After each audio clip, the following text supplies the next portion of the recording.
Yeah. I'm like, oh, you're gonna go to a different country. Go ahead. Okay, I would like to call this meeting to order. Operations Work Group, February 12. It appears we have one public speaker in person. Please take us away. Right. Our public speaker is Kirby Mack, and you can come up to this laptop here and just open it up so we can see your face, and then you're set. Oh, is that good? Yep, that's perfect. Okay, thank you. Good evening. My name is Kirby Mack, and I'm here on behalf of Blacks for Political and Social Action. We are the only Black PAC in the state of Wisconsin, and we're also an advocacy group comprised of civil rights leaders, past and present, ministers, attorneys, community leaders, and citizens who have chosen to speak in a concerted voice on important issues that demand that we take a united stance. In April 2023, BPSA led local organizations and coming together to host an interactive summit on racial educational achievement gap, on the racial educational achievement gap in Madison. The goal was to provide input and create strategies to support educational success of Black children and MMSD. As a result of the conference and our analysis of the feedback, we are devoted to put a face on Black children in Madison Metropolitan School District. F for financial, A for academic, C for communication, and E for expectations. The Wallet Hut study has Madison, Wisconsin ranked as the 5th most educated city in America, I quote. However, according to the 2022 National Assessment of Educational Progress Report Card, Wisconsin has the 2nd largest gap in reading scores between Black and white 4th and 8th graders in the country. On November 2023, the MMSD Board of Education approved a $763 million budget for the 2024 fiscal year, which meant a 5% property tax hack rate increase. I was going to say hike, but rate increase for Madison citizens. An article appeared in the online. It touted the district's Kids First commitment is evident out the budget. Well, the Black community doesn't see it that way. What we see and know is that the district is failing Black and brown children. As you are keenly aware, only 8% of Black students compared to 63% of white students scored at either proficient or advanced in English language arts. As such, Madison had some of the worst reading gaps in Dane County. Only 10% of Black students in grades 3 through 8 scored proficient or higher in ELA, which encompasses reading, writing, listening, and speaking, compared to 45% of their white counterparts. In math, MMSD saw 5.7% of Black students compared to 60.7% of white students ranked in the top 2 categories. Either you don't see our community or you don't see our community's Black students failing as a priority. And therefore you're comfortable with these low scores. The Institute for Reforming Government Senior Research Director Quentin Claiborne said, Wisconsin is quickly becoming a state where disadvantaged students do not succeed. I'm about to wrap up. As you begin preparing for the 2024 budget, we're asking that MMSD establish a general fund budgetary line item goal 3, the state's African-American children and youth excel in school. The budget establishes your priorities, hence your concern about paltry, or our concern about the paltry $450,000 annual appropriation is less than 1% of your budget. It demonstrates a lack of intentional commitment to our children. The Black representation of the student population at MMSD is 18%. And that ridiculously less than 1% designated as Black excellent funds paid through community engagement funding seems to be a joke in our community, which we are unable to find humorous. There's not a question of can we do this? The question is, will we do it? Will we address the gap under your watch or not? Thank you.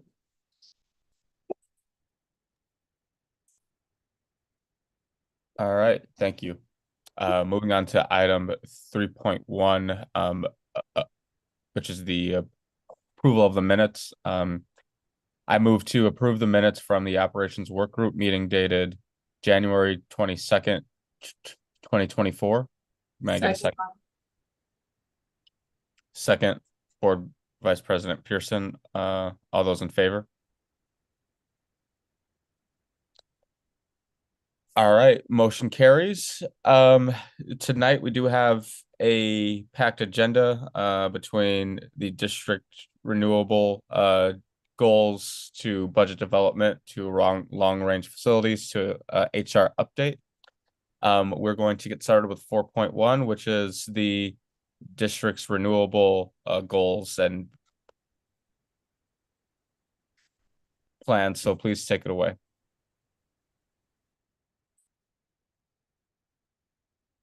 Thank you.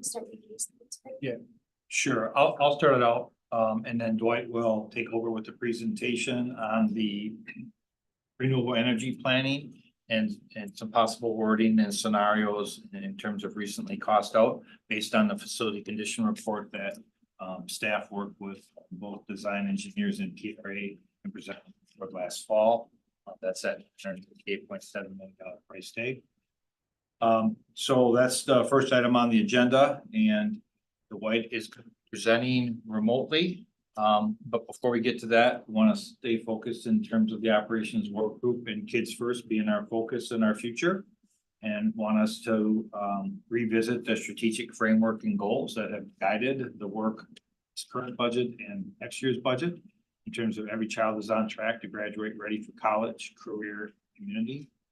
And the district, every school in it is a place where children, staff, and families thrive, and African-American children and youth excel in school. We achieve those goals by focusing on our core values of belonging, excellence, racial equity, and social justice, along with giving voice and focus and creativity.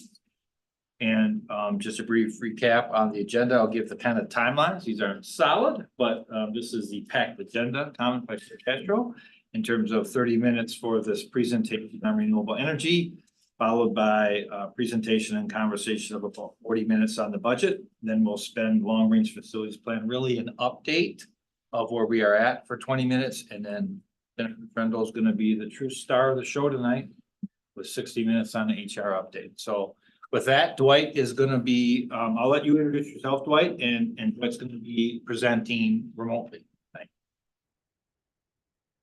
So I hand off to you, Dwight. All right, great. I have a slightly updated presentation. If I'm approved to share, I could share my screen. Otherwise, the one that you're showing is fine too. Update's fine. Update's fine. Okay. You can share yours. Yep, that's fine. Okay. Let me just try to get the right screen here. All right. So are you able to see my screen? Great.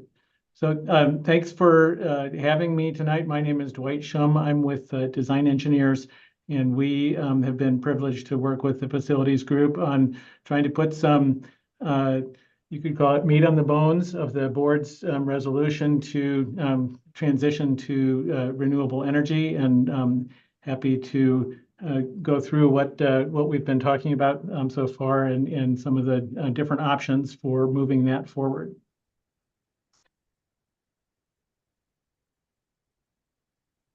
Thought we'd start with just a brief history of the process that you and we have gone through so far. So in 2019, the Board of Education passed a resolution to transition the district operations to be powered by renewable energy. That included interim goals of 50% renewable by 2030, 75 by 2035, and 100% by 2040.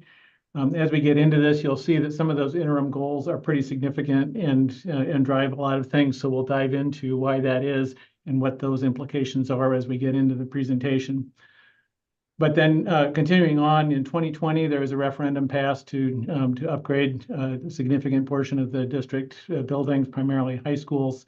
In 2022, the construction began on that, and also in 2022, the district commissioned a comprehensive energy plan, and that was completed in 20. Well, I guess the study was commissioned in 21, but it was completed in 22, and we worked on that process, and a lot of tonight's presentation comes from that energy plan. But one of the things came out of that energy plan is that it really didn't make sense to proceed with an energy plan in isolation. There's a lot of other facility upgrades that would need to be done, and because of the scale of work needed to implement the energy plan, it made sense to look at that in conjunction with the rest of facility upgrades. And so in 2023, there was a facilities assessment completed as well. Here we are in 2024. So referendum projects are being completed from the 2020 referendum. And we're now here talking about the next step on this renewable energy plan. So what I wanted to do here tonight is recap that plan and then talk through how it meshes with the facilities assessment and upgrades and how those two kind of come together. What you see on the right here is a graph of the district's current energy profile in terms of percent of renewable energy.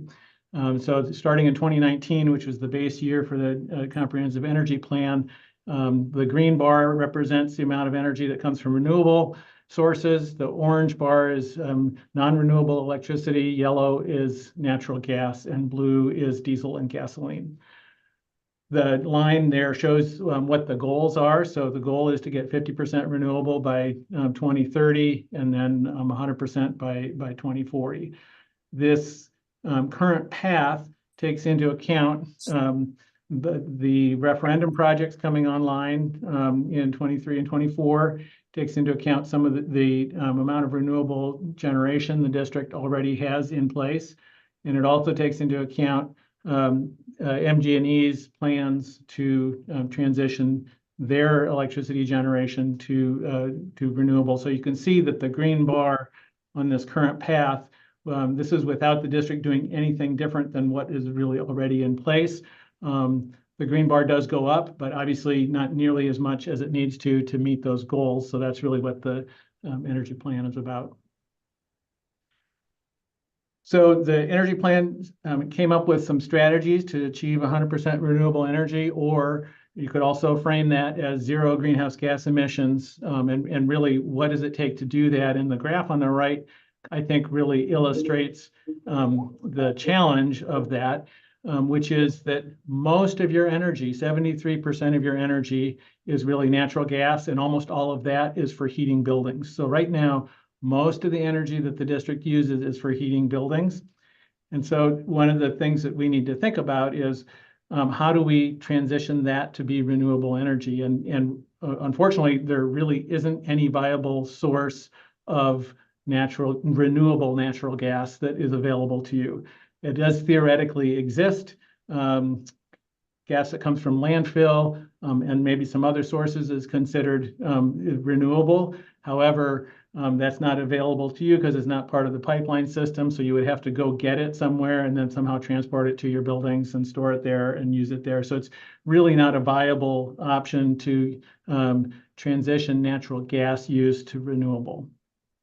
So what that means is that we need to change those natural gas loads into something that can be renewable, and that's electricity. So the biggest portion of transitioning the district to renewable energy is to electrify the heating systems in your buildings. That's the big part of that process. There are other things that need to happen too. Need to transition water heating and kitchen and laundry uses to electricity.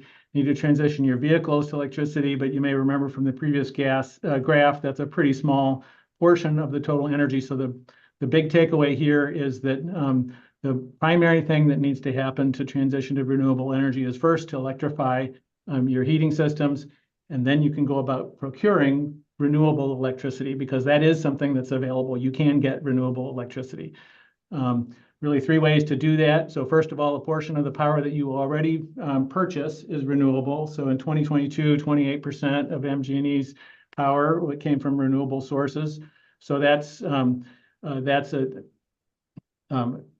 way to get renewable energy. Another way is to purchase renewable energy certificates. So really all power on the grid comes from whatever source and it goes onto the grid and mixes. And so you can essentially buy the renewable electricity, ensure that rather than just getting the average mix, you can purchase renewable electricity off of the grid through renewable energy certificates. So that's another way that you can do it. And then finally, another way to do it is to make your own. You can install and operate district-owned renewable generation, which you're already doing some of. So those are the ways that can go about getting renewable electricity. And I guess I'll say, please, as we're going through this, if anyone has any questions, I'll try to pay attention to hands raised in on the Zoom meeting, but just feel free to stop me as we go along if you have questions. Obviously, you can ask questions at the end too. So the energy plan looked at 4 different scenarios for how to accomplish this. The first scenario took the board resolution in very literal terms and said, we want to be 100% renewable by 2040, 50% by 2030, 75% by 2035. We'll get into this in a minute, but the 50% renewable by 2030 is a really tough goal to meet. That interim goal is really hard and it drives a lot of things. So we'll get into the details of that in a minute. So we also looked at some other ways to accomplish the ultimate goal. And number 2 is to look at using a different metric. Rather than percent renewable, look at greenhouse gas emissions reductions. And that ultimately in the end, in 2040, it's the same as 100% renewable. 0 greenhouse gas emissions, 100% renewable is the same. But what's different between these two that is significant is that you can reduce your greenhouse gas emissions by 50%. And that's a much more doable thing, we'll see. The other thing that I would argue is that, in my mind, greenhouse gas emissions is what drives climate change. That's what we care about when we're trying to have an impact on climate change. And so it's the metric that really relates very directly to climate change. It's the metric that the IPCC uses in all of their timelines and goals. It's really the most direct way to measure progress toward eliminating climate change. So I feel like it's a much better metric than 100% renewable. I think there's a couple of different arguments for looking at it that way. Then the third option was to match the IPCC, and IPCC is the Intergovernmental Panel on Climate Change. It's the international body that really sets the standard for the scientific consensus on what we need to be doing on climate change. Their timeline is for the world to get to 0 emissions by 2050. So we as another option here, we looked at, okay, so what would this process look like if we matched the IPCC timeline? So now I want to dive into each one of these scenarios, and we'll first I'll describe what the scenario is, and then we'll look at how does it marry up with the facilities assessment in terms of the priorities of which buildings should be done first and how many buildings need to be impacted during the construction of this work. So scenario 1, this is again the 50% renewable by 2030. And that's really the hard part, and happy to go down the rabbit hole with you of why that's so hard, but we'll only do that if you want to. It comes down to using percentage as a metric is a challenge for the interim goals. And that's because it's a ratio. It's not an absolute number. It's the amount of renewable energy divided by the total energy. And the way that works is that as we transition to renewable energy, we also simultaneously are improving efficiency, because that's the smart way to go renewable, because you don't want to just convert your existing without being more efficient, because that's going to be really expensive. So you also want to get more efficient. And when you're using percent renewable, that denominator is changing as the numerator is changing. So without, again, getting too far into the details there, that metric, it turns out to get to 50% renewable by 2030, we have to electrify the heating in all 38 non-referendum buildings. So all of the buildings that weren't part of that first referendum have to be transitioned to electric heating. And that's a tall order. But that's the only way to meet that 50% 2030 goal. After 2030, it actually gets a lot easier. Between 2030 and 2040 is it turns out a much lower bar to transition the rest, because essentially you can electrify half the referendum buildings through 2035, and then the other half through 2040. And electrifying the referendum buildings is going to be a lot easier than the non-referendum buildings, and we'll talk in a minute about why that is. The other thing that will be needed to meet the 50% renewable by 2030 is that you'll need to have 100% of your electricity will need to be renewable starting in 2030 to meet that. So we have to do two things to meet the 2030 goal. We have to electrify the heating in all the non-referendum buildings, and we have to acquire 100% renewable electricity. That will mean that 50% of your total energy use is renewable. So how does that look in terms of real buildings? Which buildings are affected and when? So that was really the effort that we took after the energy plan just here recently with the facilities group.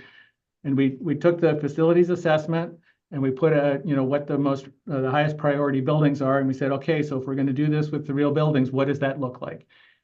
And so what we have to do is, like I said, all 38 of the non-referendum buildings, so essentially the elementaries and the middle schools, have to be electrified. And what electrifying the heating system means is that you have to change out not just the source of the heat, but all the distribution as well. Because to do electric heating efficiently and economically from an operations standpoint, we need to use heat pumps, and they need a lower temperature water, and you can't use the same pipes or the same coils or the same fans that you have now. So you basically have to replace your entire heating system throughout the entire building. That's very disruptive, but it also, goes well with doing all the other facility upgrades that these older buildings need. But ultimately what that means is the only way to really effectively accomplish that, you can't do it in the summer. It's a big project. So you need to take that school offline to be able to tear out all the ceilings, put in all the new piping, do all the other upgrades. So what this graph is showing on the left is how many schools would need to be taken offline per year to meet that 2030 50% renewable goal. And it's a pretty astounding looking graph. You have to take between 9 and 10 schools offline per year for each of those years to get to that point where we've electrified all of those buildings by 2030. Very challenging. Some would say not possible proposition. So that's what's showing on the left. The green bars and the blue bars. The green bars are the referendum buildings.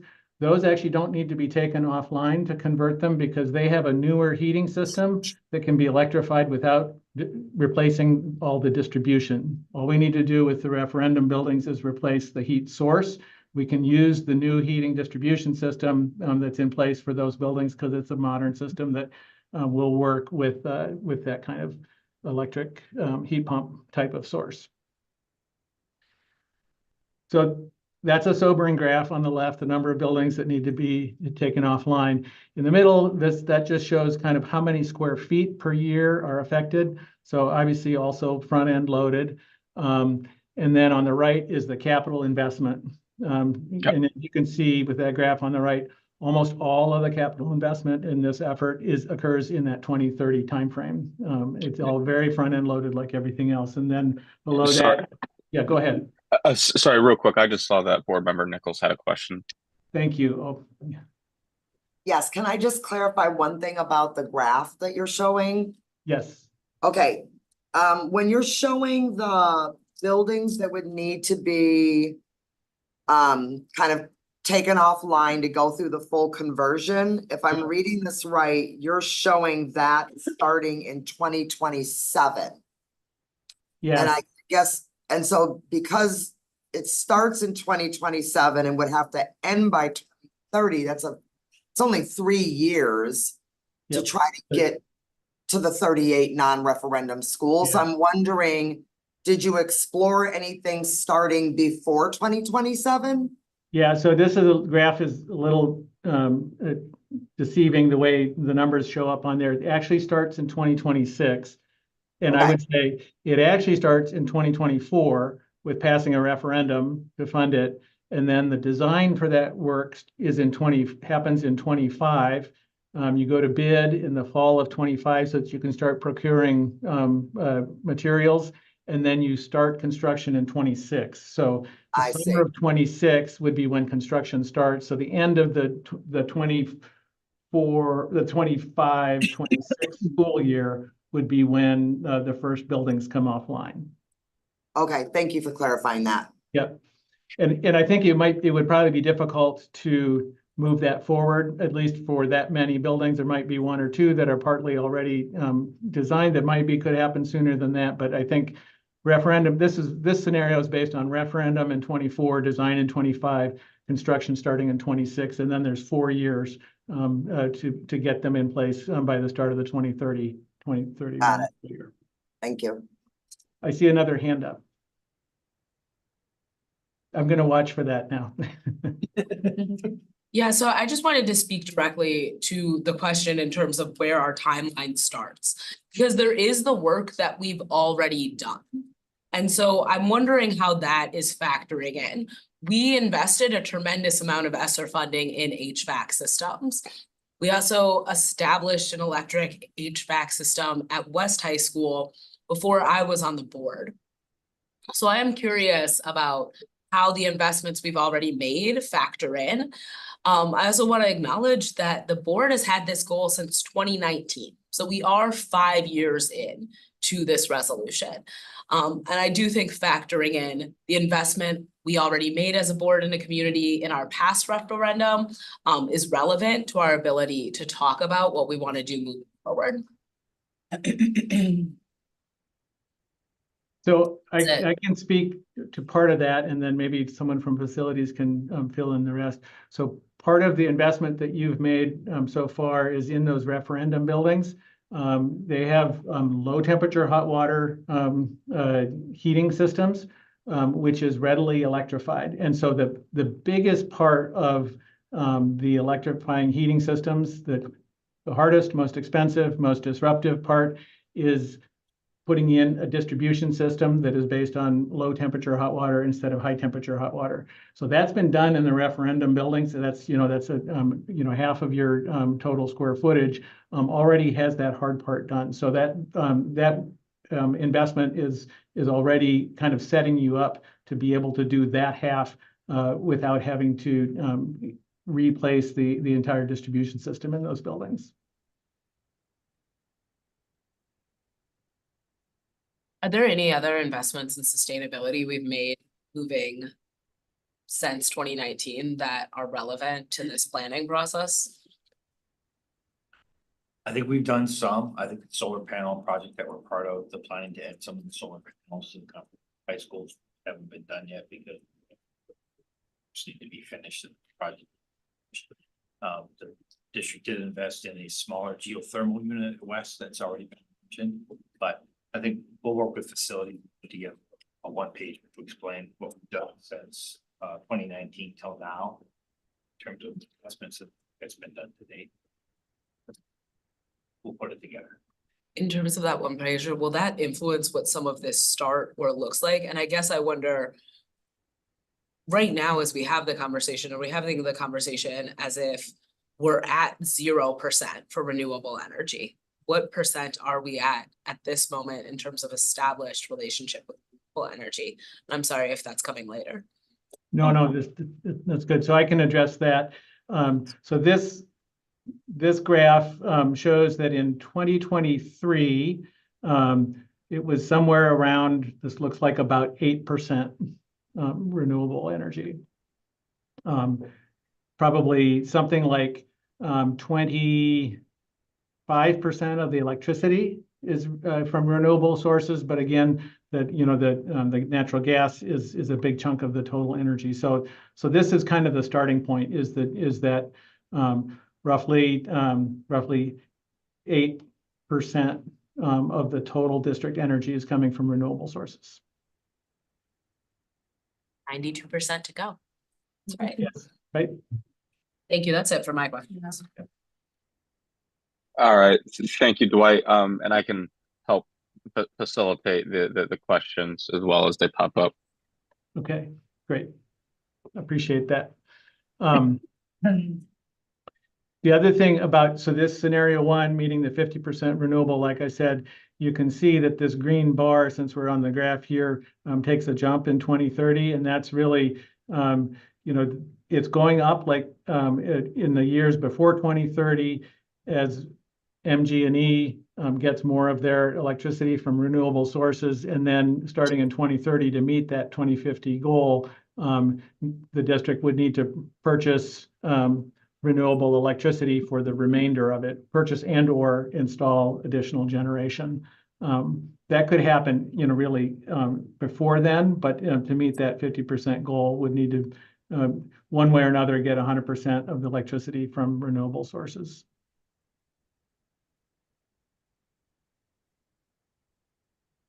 Any other questions before we move on to scenario two on scenario one? Yes, I see another question. Yes, thank you. I heard you say that it was questionable whether this scenario is even feasible. And I'm wondering about the capacity of companies that are available to us to do this work. Is this possible to even do this if we were to want? Well, I would, my feeling is, and I'm happy to have other people from facilities weigh in, but anything is theoretically possible. My guess is, to do this amount of work would mean needing to bring in a significant amount of trade people from outside the area for this scale of work. 9 or 10 buildings per year is a pretty big deal. Okay, thank you. Plus a $765 million ask at Referendum. 765 million? Yes, Mhm. just a little box in the corner of the graph that's up there. Oh, okay, missed that box. Yeah, and the challenge is that it is so front end loaded. So the next, I guess there's one more slide here on scenario one, which is the specific schools that this scenario envisions coming offline, in which years they come offline. This is in the order of priorities for these older schools to get upgrades. So starting with Blackhawk and Shabazz and the rest of these that are in this 2026 year. So this would be starting construction in 2026. And then again, without going through and reading all the names of the schools, it's just this this table shows how, the specific schools that are envisioned. Now, there's nothing magic about, from the standpoint of meeting the goal, which schools go first, but this is done in kind of in the order that was given to us in terms of priorities. I see another question. Yeah, so I know that Blair has mentioned this before, and I guess I'm also wondering, now that we kind of see the list of schools, I think what you mentioned before is just like, how are we ensuring, like, as we are looking to possibly like close schools temporary to do the updates, like how we're ensuring that instruction is happening. and where kiddos are going to go. So I'm seeing some of our schools that have like the highest needs being some of the first schools. So like, how are you ensuring that instruction continues in a way that's not completely disruptive? I'll answer that. Yeah. So that's a whole part of the scheme. If we get direction to stay on scenario one, we'd have to map out, because the only way this happens, people purchase trailers to children out of buildings or bus up to other capacity. It would be a logistical work out that would take quite a bit. I don't have an estimate cost of that, but that's what we'd have. So the numbers are just purely just how much it costs to actually Do the work. upgrade and do the work at the school, but Yes. not necessarily the other pieces that come into that. Yeah, Yep, good question. correct. Okay.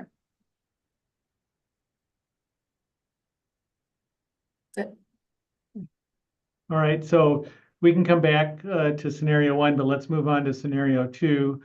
So scenario two, again, is following the spirit of scenario one, which is a 50% reduction in greenhouse gas emissions by 2030, 100% reduction by 2040. But the change of metric from percent renewable to greenhouse gas emissions in 2030 is dramatically different. And that's because with the percent metric, it's kind of counterintuitive, but as you improve the efficiency of those buildings that you're converting, it actually hurts your percent renewable because the total pie is getting smaller, and your numerator isn't reducing as fast as your denominator, so the percentage doesn't reduce very fast. I've spent way too much time thinking about this because it doesn't make intuitive sense, but it is the case. So when we switch to an absolute metric, which is greenhouse gas emissions, which is the thing that does the damage to the climate, and we say, okay, we want to reduce our damage by 50%. Well, that's a different number, and it's much more achievable. And so scenario two is built around maintaining the same timeline as scenario one, maintaining the same interim milestones of 50% and 75% in 2030 and 2035, but using the IPCC metric and the I think I would argue the most well-accepted metric for combating climate change, which is greenhouse gas emissions reductions. So in this scenario, we only need to electrify heating in 9 non-referendum buildings by 2030. And so that starts to get to be a more reachable goal. We do still need to purchase renewable energy certificates to meet the 2040 goal, because MG&E's timeline is to be 100% renewable by 2050. So if we want to be 100% renewable in the district by 2040, we would need to acquire additional renewable energy beyond what's available from MG&E from their standard rate. Would need to get the renewable energy certificates. So looking at the same kind of graphs that we had for scenario one, now we have 3 schools per year, again, starting construction in the summer of 26, 3 schools per year that come offline. And it's a lot more spread out. It's fairly even in terms of the amount of disruption, in terms of the amount of square feet. It's a more even, it pops up here at the end, and that's because the referendum buildings can be done without closing them. We just need to convert the central plant, so we don't need to take those buildings offline. That's work that can be done in summers, but it affects a larger number of square feet. So that's why the graph here is higher. But then you can see too on the capital investment graph, that is a much more spread out, more even, it's kind of like the tortoise and the hare, right? This is the tortoise version of this process, where we're doing kind of on a more measured pace. And tortoise maybe not the right analogy, because it's still pretty, 3 schools per year is still pretty fast. The referendum amounts here are something like round numbers, 300 million per 4-year cycle.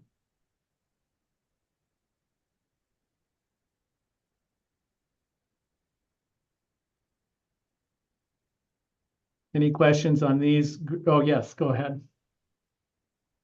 I'm wondering both for scenario 1 and 2, is there an assumption that, and you might have said this already, that the energy, the switch over to renewable energy is primarily based on electrifying it and then using MG&E's structure to have the renewable resource, or is there a component to both of these scenarios that involves the district putting up solar panels or other renewable, or creating our own renewable resource in other? Yeah, both of these scenarios require the district to get additional renewable energy beyond what you would get from your normal purchase from MG&E. There's really 2 main ways to do that. One is to install your own generation, so install your own solar panels, and the other is to purchase renewable electricity. So you can purchase just standard electricity, which is whatever mix your provider happens to provide, or you can enter into contracts to purchase, say, no, we want to purchase renewable electricity. And you can, and there's a well-established mechanism in place for documenting that.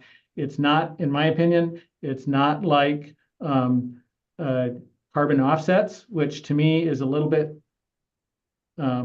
more iffy in terms of the whether it's real. In my opinion, renewable energy certificates are real, because when someone creates renewable electricity and puts it on the grid, there's a certificate that goes and says, I put X number of kilowatt hours of renewable electricity on the grid, and then that can be purchased by people who are connected to that grid, but it can only be purchased, one time. So without getting too far into the details, it is another way to procure renewable electricity, is to purchase it through the certificates, or you can generate your own.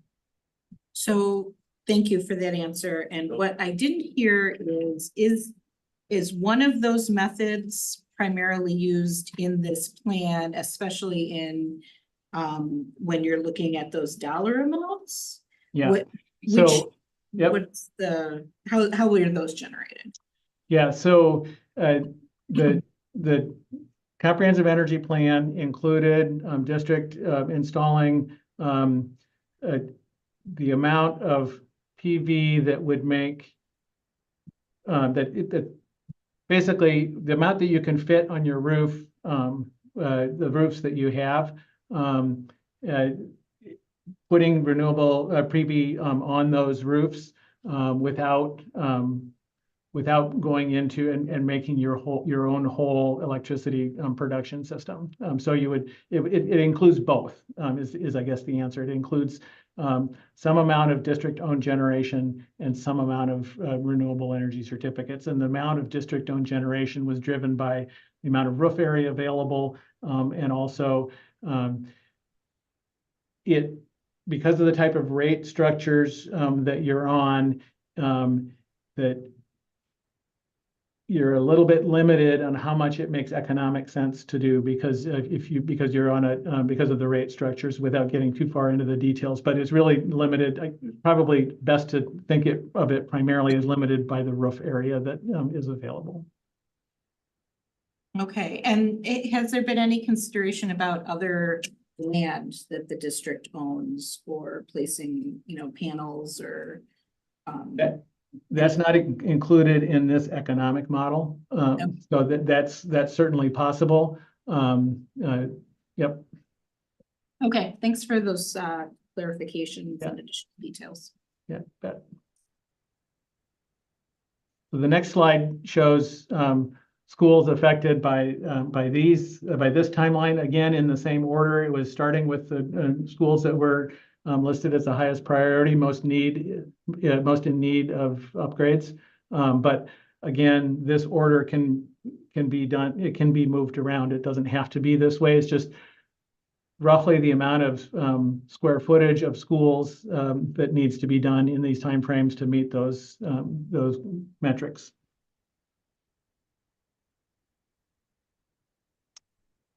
So moving on to scenarios 3, there's three scenarios, 3A and 3B.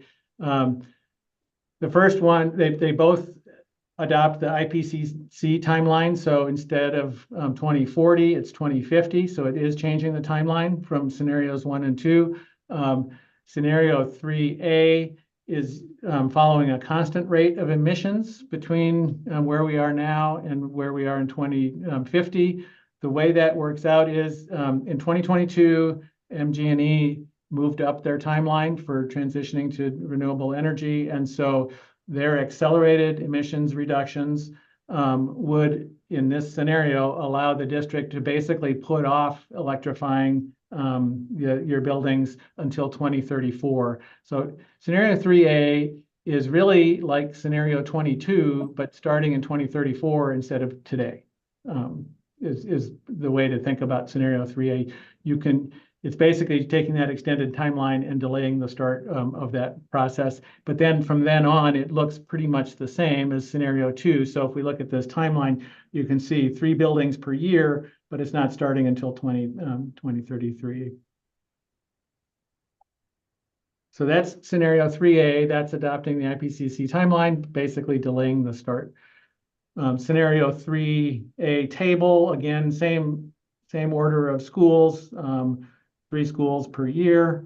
And then scenario 3B is based on a constant rate of capital expenditure and or amount of disruption per year, and following that same timeline to 2050. So this scenario does not require any, actually neither of these 2 scenarios require purchasing renewable energy certificates or installing your own generation, because it aligns with the timeline of when renewable electricity is available from MG&E.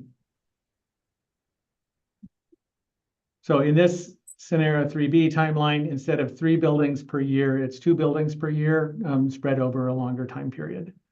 And instead of 300 million referenda, it's 200 million referenda. And then the last slide that I have tonight is again just the scenario 3B table showing the schools, which is again in that same order with 2 schools per year.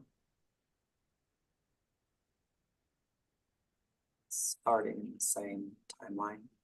Same timeline, yep. This one starting the same timeline as scenarios 1 and 2, yeah. So construction would in the first school would start in 2026, summer of 2026.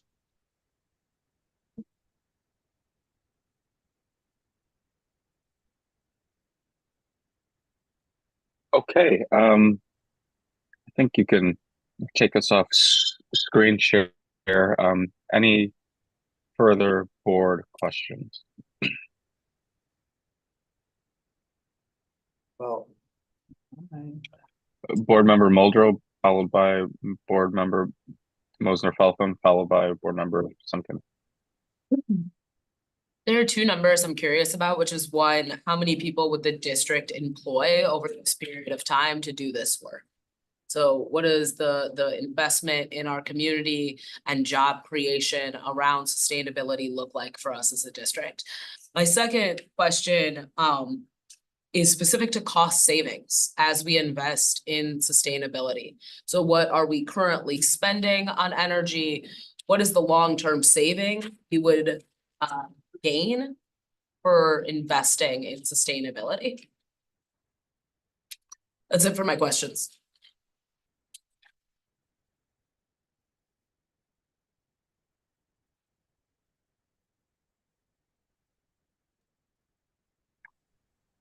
Any, it appears you're on mute Dwight.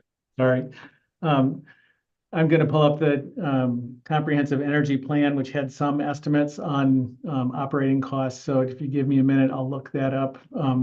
In terms of the other question about job creation, I don't feel that I'm in really a position to be able to answer that. So I'll either need to defer to someone else or someone will have to apply You offline look on into that. it.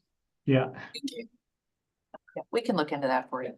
I think it's a good thing to recognize that the current referendum has employed thousands of people throughout Dane County. And so this body of work is a reinvestment in our community through the creation of well-paying jobs.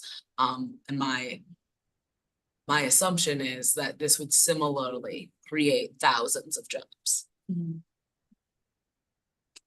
But it would be great to have kind of an exact or estimation. I'm sorry, I know you were looking into cost savings as related to sustainability. Do we have kind of a projected understanding of what we're paying right now for energy and how that would be altered for these investments? Yeah, so this is from the comprehensive energy plan document. This is for scenario 2. There's a graph like this for each of the scenarios that shows in gray what the current path projected cost is. This is all in 2022 dollars. So it's not escalated for inflation, but for comparison purposes, it's relevant. And then the black is for scenario 2, what that cost would be. So there's, somewhere in the $2 million per year of savings there.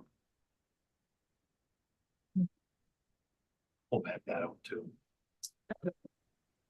Well, thank you. Board Member Simkin. Thank you. I'm really curious about the financial implications of generating our own power versus purchasing power certificates or counting on MG&E to meet their goal in 2050. Yep. Do you have, can you speak to that? Yeah, I can in general terms. And the basis of the comprehensive energy plan was, like I alluded to before, essentially installing your own generation in a way that pays back, which is less than 100%.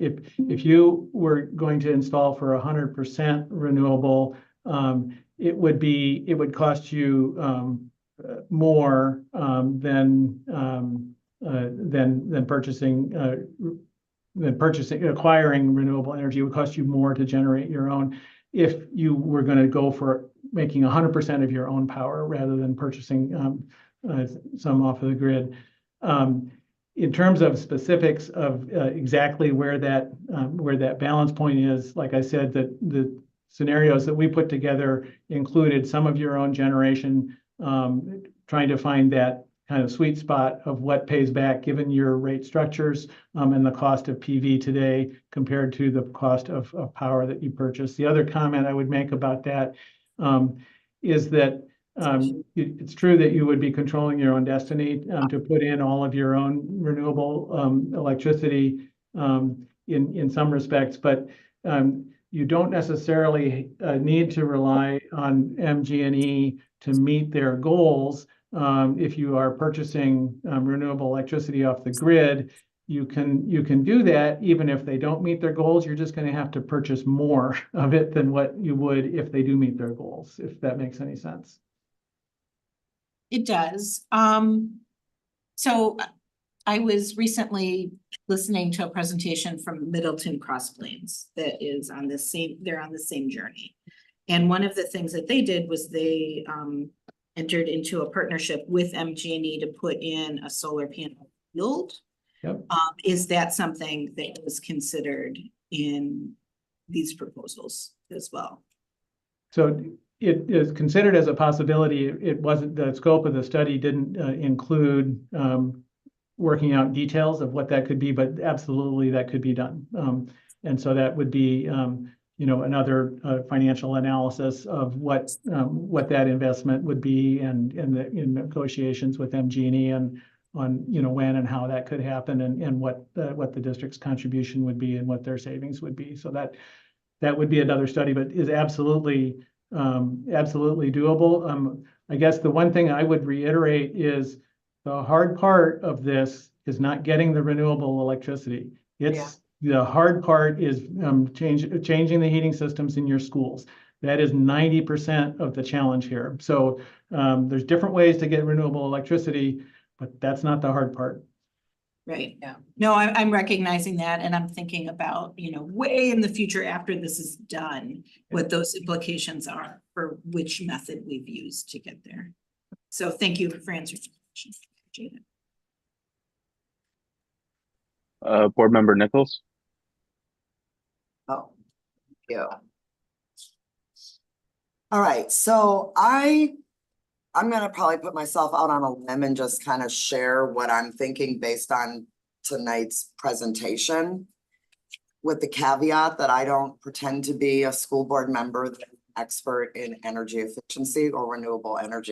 But when I go back to the original resolution that the board at that time passed on March 11th, 2019, it starts by talking about the city of Madison and Fitchburg and the county and other communities passing various resolutions and setting goals in support of mitigating climate change.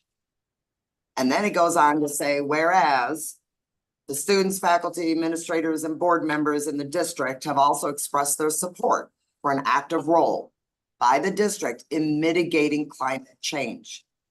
Whereas increased energy efficiency in district buildings and the increased use of renewable energy sources such as solar and wind will not only increase the environmental sustainability of the district, but could be economically beneficial to the district. Now, therefore, be it resolved that the district build into the 2019 long-range facility plan consideration for energy efficiency and renewable energy projects to begin as soon as possible. Be it further resolved that the District Building Services Department continue to devote staff time to develop and implement a plan to meet this goal. Be it further resolved that the district identify grants and other external funding sources to assist in our efforts to install solar panels and implement major energy efficiency improvements beginning in 2020. And be it further resolved that the district develop a strategy and timetable for additional energy efficiency and renewable energy projects based on the recommendations and use of area subject matter experts. And be it further resolved that the district board establishes goals to meet 50% of the district's operations energy needs with renewable energy by 2030, 75% by 2035, and 100% by 2040.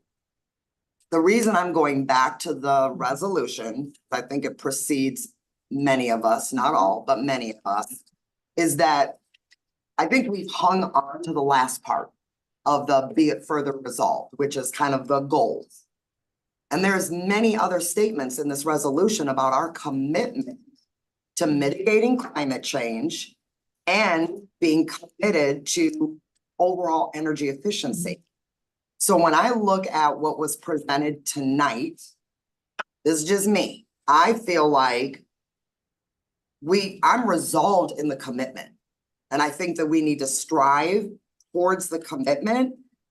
For me, based on what was presented, it feels more achievable to focus on zero greenhouse gas emissions as the metric that we're driving for. Because when I think about, and there's articles out here on the internet as well about K-12 systems being one of the largest infrastructures that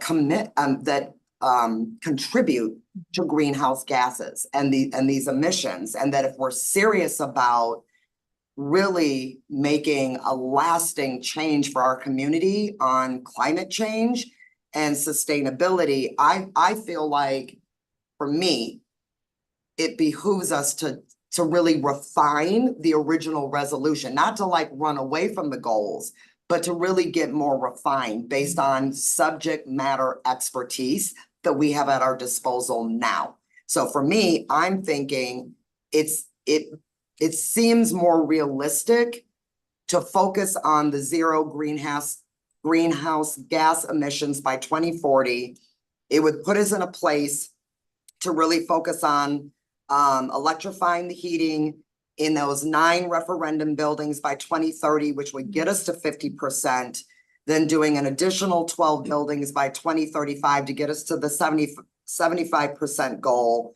And then any other remaining non-referendum and referendum buildings by 2040, which to me, I think is, and when I look also at the impact for taxpayers and the impact for families who would be directly having to send their children to another, you know, either, even if it was their neighborhood school and it was still the parking lot or whatever the case may be, like, I'm trying to think of like balancing all of that.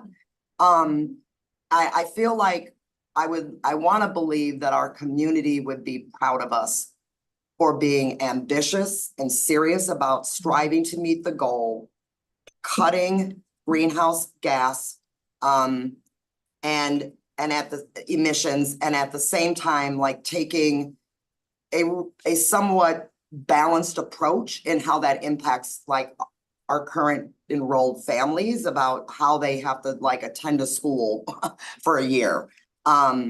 So I don't know that if that was the goal tonight, but I just wanted to let you know that that's kind of what I'm thinking as I've heard tonight's presentation. And I'm certainly open to hearing more whenever we have to make, I guess, a decision. If we were making a decision in the near future. I know we'll get a long-range facilities plan in March. I'm not as interested in delaying, even though there's a larger goal set by MG&E, was it, for 2050? I'm not as interested in waiting until 2034. I feel like we've made some smaller investments, but me personally, I feel like I'd like to see us moving kind of boldly towards the original goals, but using a slightly different metric than just saying renewable energy. That's just me. Thank you. Thank you. Board Member Nichols? Board Member Vandermeer? I'm sorry, Board Member Vandermillen. Thank you, Chair. Well, I'm not an expert either, but I've listened to some of the constituents and I've listened to our kids. And what I'm going to say is this: I think we need to stay on the same timeline. I think we have to be reasonable about it. But I think the first thing we do is hire an expert, and that's to get an energy manager first and foremost, because I'm not a subject matter expert, and I don't know if we have subject matter experts. I don't know my board as well as I wish I did. However, I think we need an energy manager who could suggest the priority of what we do and in what order we do them. I think instead of deciding how much and how soon, I think the first thing we need to do is to hire someone who can make that decision with a degree of fidelity and a degree of understanding. But that's my opinion. Thank you. Thank you. And then Svetlin, I see your hand raised. Did you have anything to add? Yes, I wanted to add to the conversation that we were talking earlier about ground generation and having larger solar installations, which we have been looking into. Actually, we have been working in close collaboration with other public institutions as well as our utility providers. But unfortunately, one of the hard situations that appears in the Dane County real estate market is that there isn't enough real estate for the demands of land available for solar generation, because there are certain criteria that the land needs to meet, predominantly being in close proximity to the grid already. Because our school district does have vacant land, it's just not very suitable for installing a solar system right now. However, we are still working on finding more options and opportunities, and we are working in close collaboration with the engineer and with Alliant Energy Center and with Alliant Energy to look into further options. And I also wanted to add to the conversation with what we have spent so far in for designs on geothermal systems. We do have a few projects that are ready to be finalized and implemented in the next phases. I think what our facilities group currently needs is support and direction from our Board of Education, and together with our central office, we will create a master plan that will lay out the ground of how we are going to achieve the goals, no matter if we change them to a greenhouse emission reductions or if we move the timeline or we keep it by 2040. But the board's involvement will be very important to give us the direction and how we are going to reach it, because without a master plan, we will not be able to reach any of these goals. And this is the next step. This is continuation of the presentation we presented to the Board of Education in October. And I think we will need to do a more in-depth discussion and come to a solution so that we can engage into the actual work of crafting the master plan for our facilities and renovations. Thank you. Thank you so much. I just have one question and then a comment. I'm wondering if either of you may, I'm assuming that these current projection scenarios are based off existing technology. And I'm just wondering if there might be renewable energy technology that's maybe not of use to us right now or not at scale for us to use right now that could change, like in the next 5 to 10 years, that may change the math for us in the future. I can speak a little bit to that. There is certainly a lot of work happening with electrification of heating systems. That's a very active area in our industry. I don't see any fundamental game changers on the horizon for that. But there is a lot of development happening with electrification. My thought is that could potentially, as that develops, reduce the cost of it. The one thing we haven't talked about, and I'm guessing that you all are aware of this, but there are substantial federal incentives that are available to tax-exempt organizations now that didn't used to be. So that's something that's not taken into account in the economics of what we showed before. So none of that none of those incentives are credited, but that is substantial in the range of 30 to 40% of the cost of the heating system if it's geothermal, which is what the analysis was based on. So and I guess I would just also point out that geothermal heating is considered a renewable energy source where you're pulling heat from the ground to heat the building. And so that's a portion of what it was figured. Got it. Thank you. And then my one comment is that as board member Vandermeulen alluded to getting a manager to oversee this work. That was made possible last month because we made investments in light bulbs that are more efficient, which will free up money. So I think getting that position filled will be really important for us. And it sounds like we might have to revisit some of the language of the goal in terms of what we want to accomplish. How we rehuddle around that yet to be determined, but it looks like we will have to circle around again. Board Member Muldrow? Chair Castro, I want to thank you for highlighting our investment in LED lights.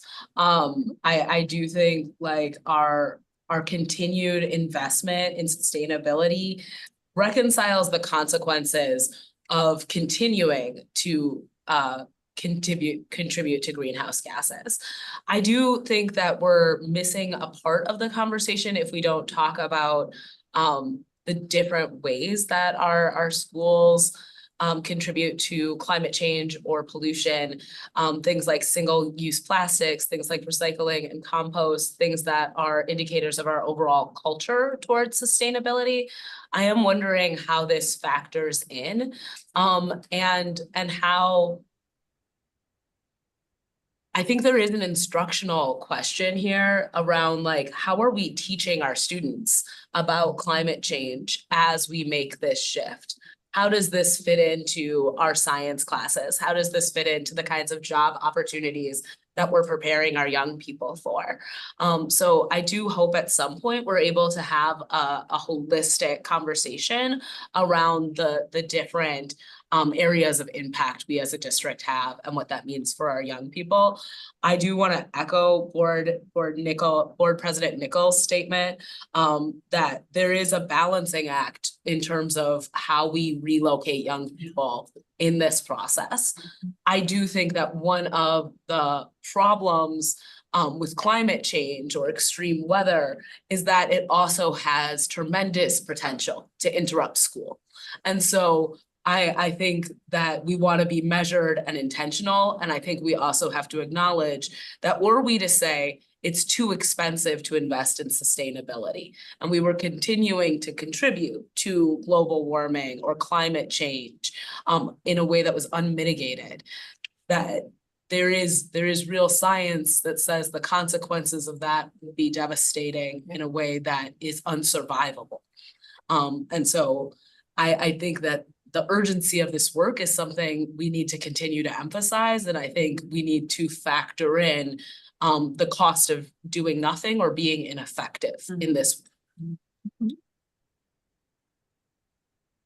That's it for me. Thank you so much. Thank you so much.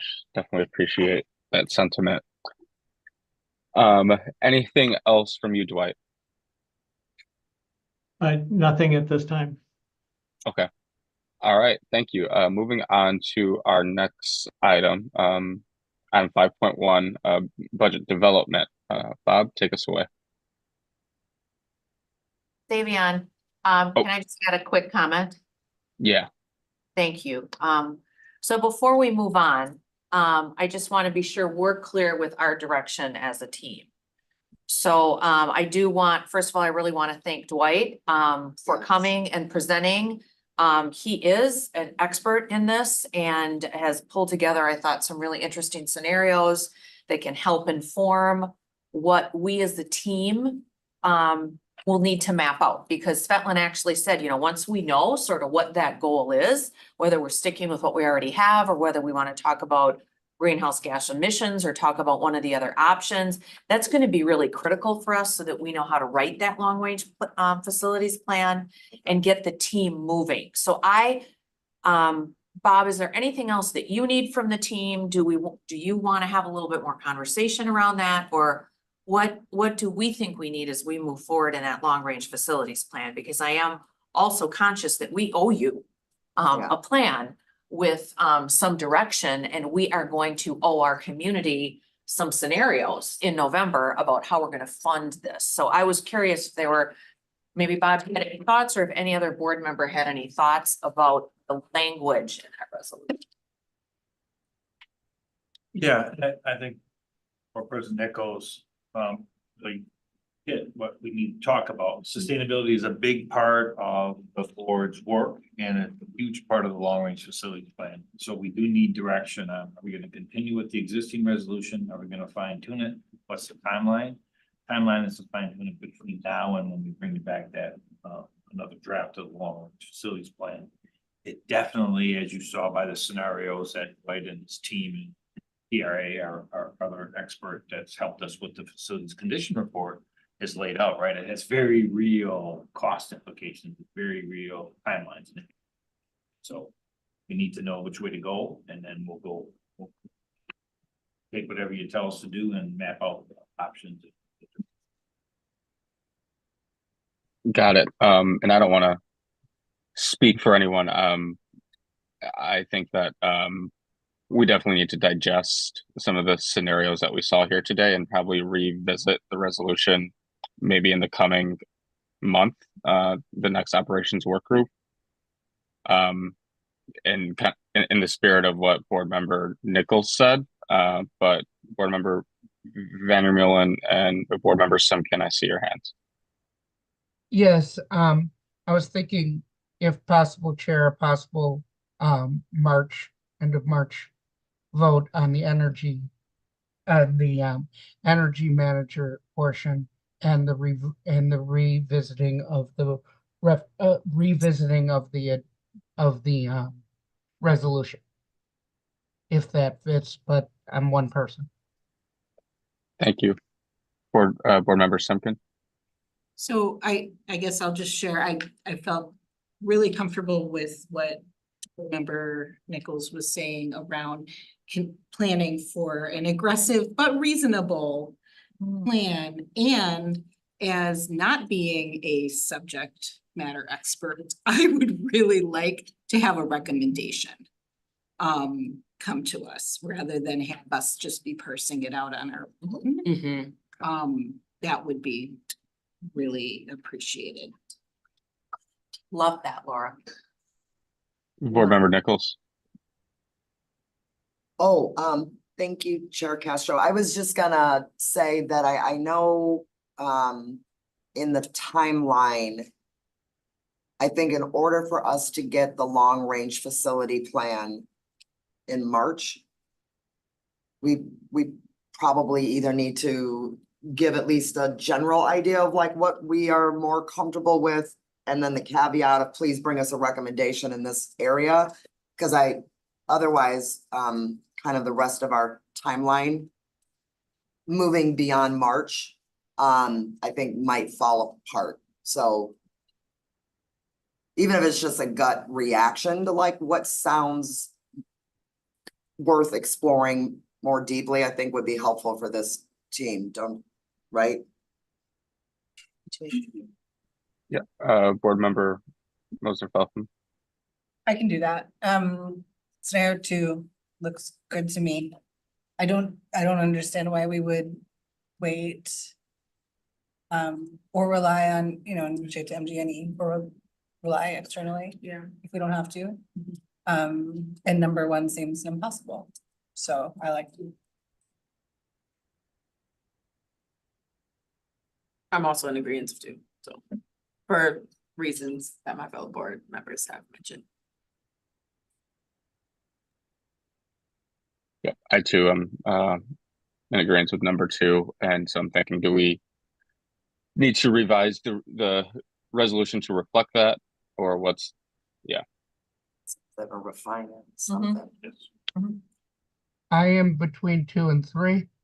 I don't want to really delay the timeline, but I understand the need to cause as least disruption as possible. Additionally, one other thing I would like information on, although I could say it's between 2 and 3 for me, 1 is out because I just don't see it's feasible. I'd like to know the effects on individuals with disabilities, especially wheelchairs, if we have to transfer students who have special needs when those schools are being redone, as some of our schools are not fully accessible, and how that will be done, which I am curious about. So either 2 or 3 works for me.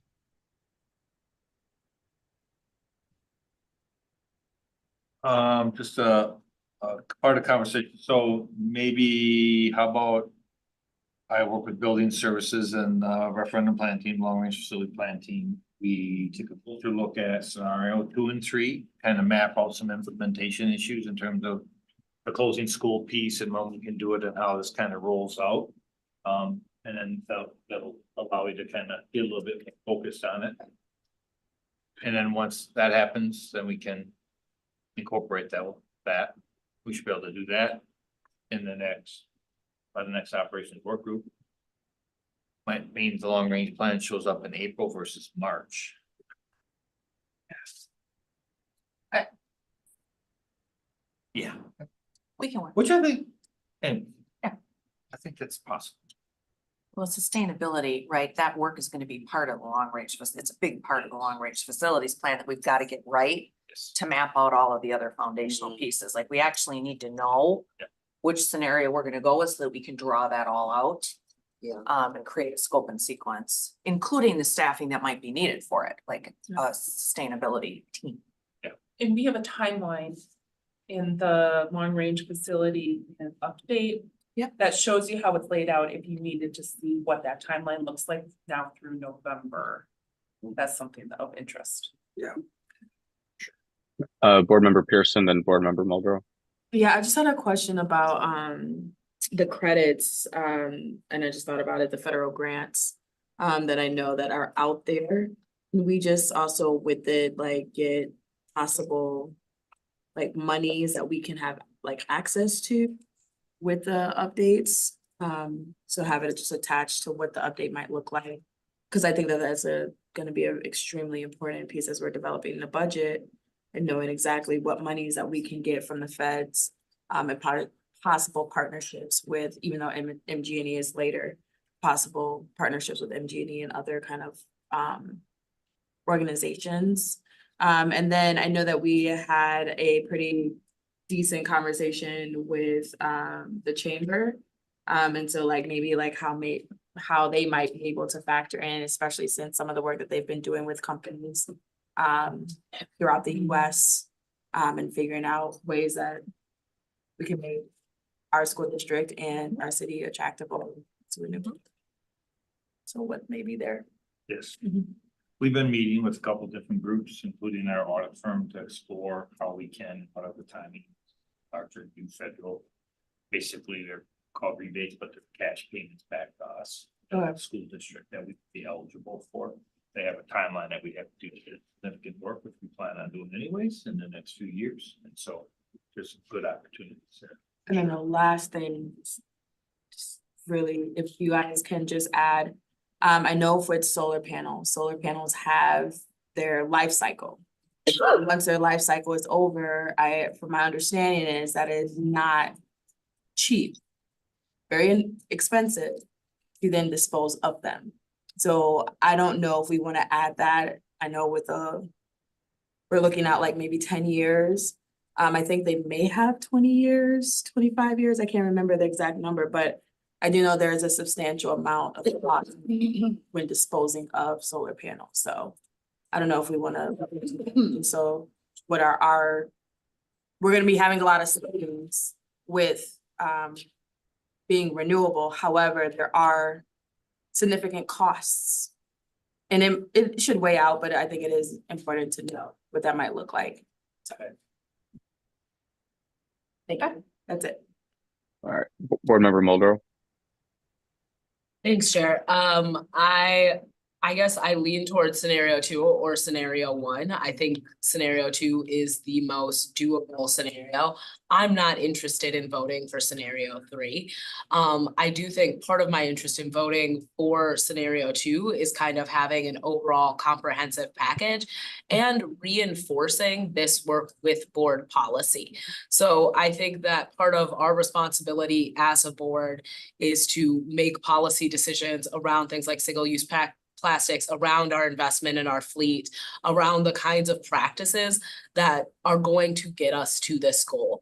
I don't think we have an option of using the next 5 years the way we've used the last 5 years. And I do think we've made significant and reasonable gains given the pandemic. But I think that if we are going to execute this work well in the long term, the decisions we make now are really important and they need to be action oriented. And so I hear my fellow board members in saying we want to alleviate the strain that this work could do. I think alleviating the strain that not doing this work will create has to be part of our priority and has to start to be part of how we talk about this. I think if we talk about it as if, you know, it's completely, there's no consequences to not doing this work, we're not representing the necessity of this investment. Thank you. Bob, Lisa, do you have what you need? Yes. I think we do. Thank you. Okay, well, thank you so much. We look forward to seeing revised plans with that feedback. Moving on to 5.1, the budget development. Bob, take us away. So, first comment I'll make is, since I was responsible for estimating the time we were gonna spend on each agenda item, and I was off by a factor of 3. Oh. First 30 minutes. I'm gonna do an abbreviated rundown on budget development, so we can focus on some of the salient parts of it. Which is okay, because a lot of the slides I'm sharing, Jesse, if you wanna go to the next slide. This is, a lot of the slides I'm gonna share here is what I was shared at the January operating program. This timeline hasn't really changed, other than to move us into the February area where we're gonna be talking about some compensation options tonight in closed session. As part of this budget section, want to talk about a little bit of the workbooks and where we are at and what we're doing there. And a little bit of a preview of what we're gonna come back at the March meeting on, in terms of some of the specificities of staffing. It's part of the 24-25 equity projects, but want to share with you where we're at with workbooks, because we've made, I think, some really good changes this year in terms of process to help schools and families deal with changes coming up.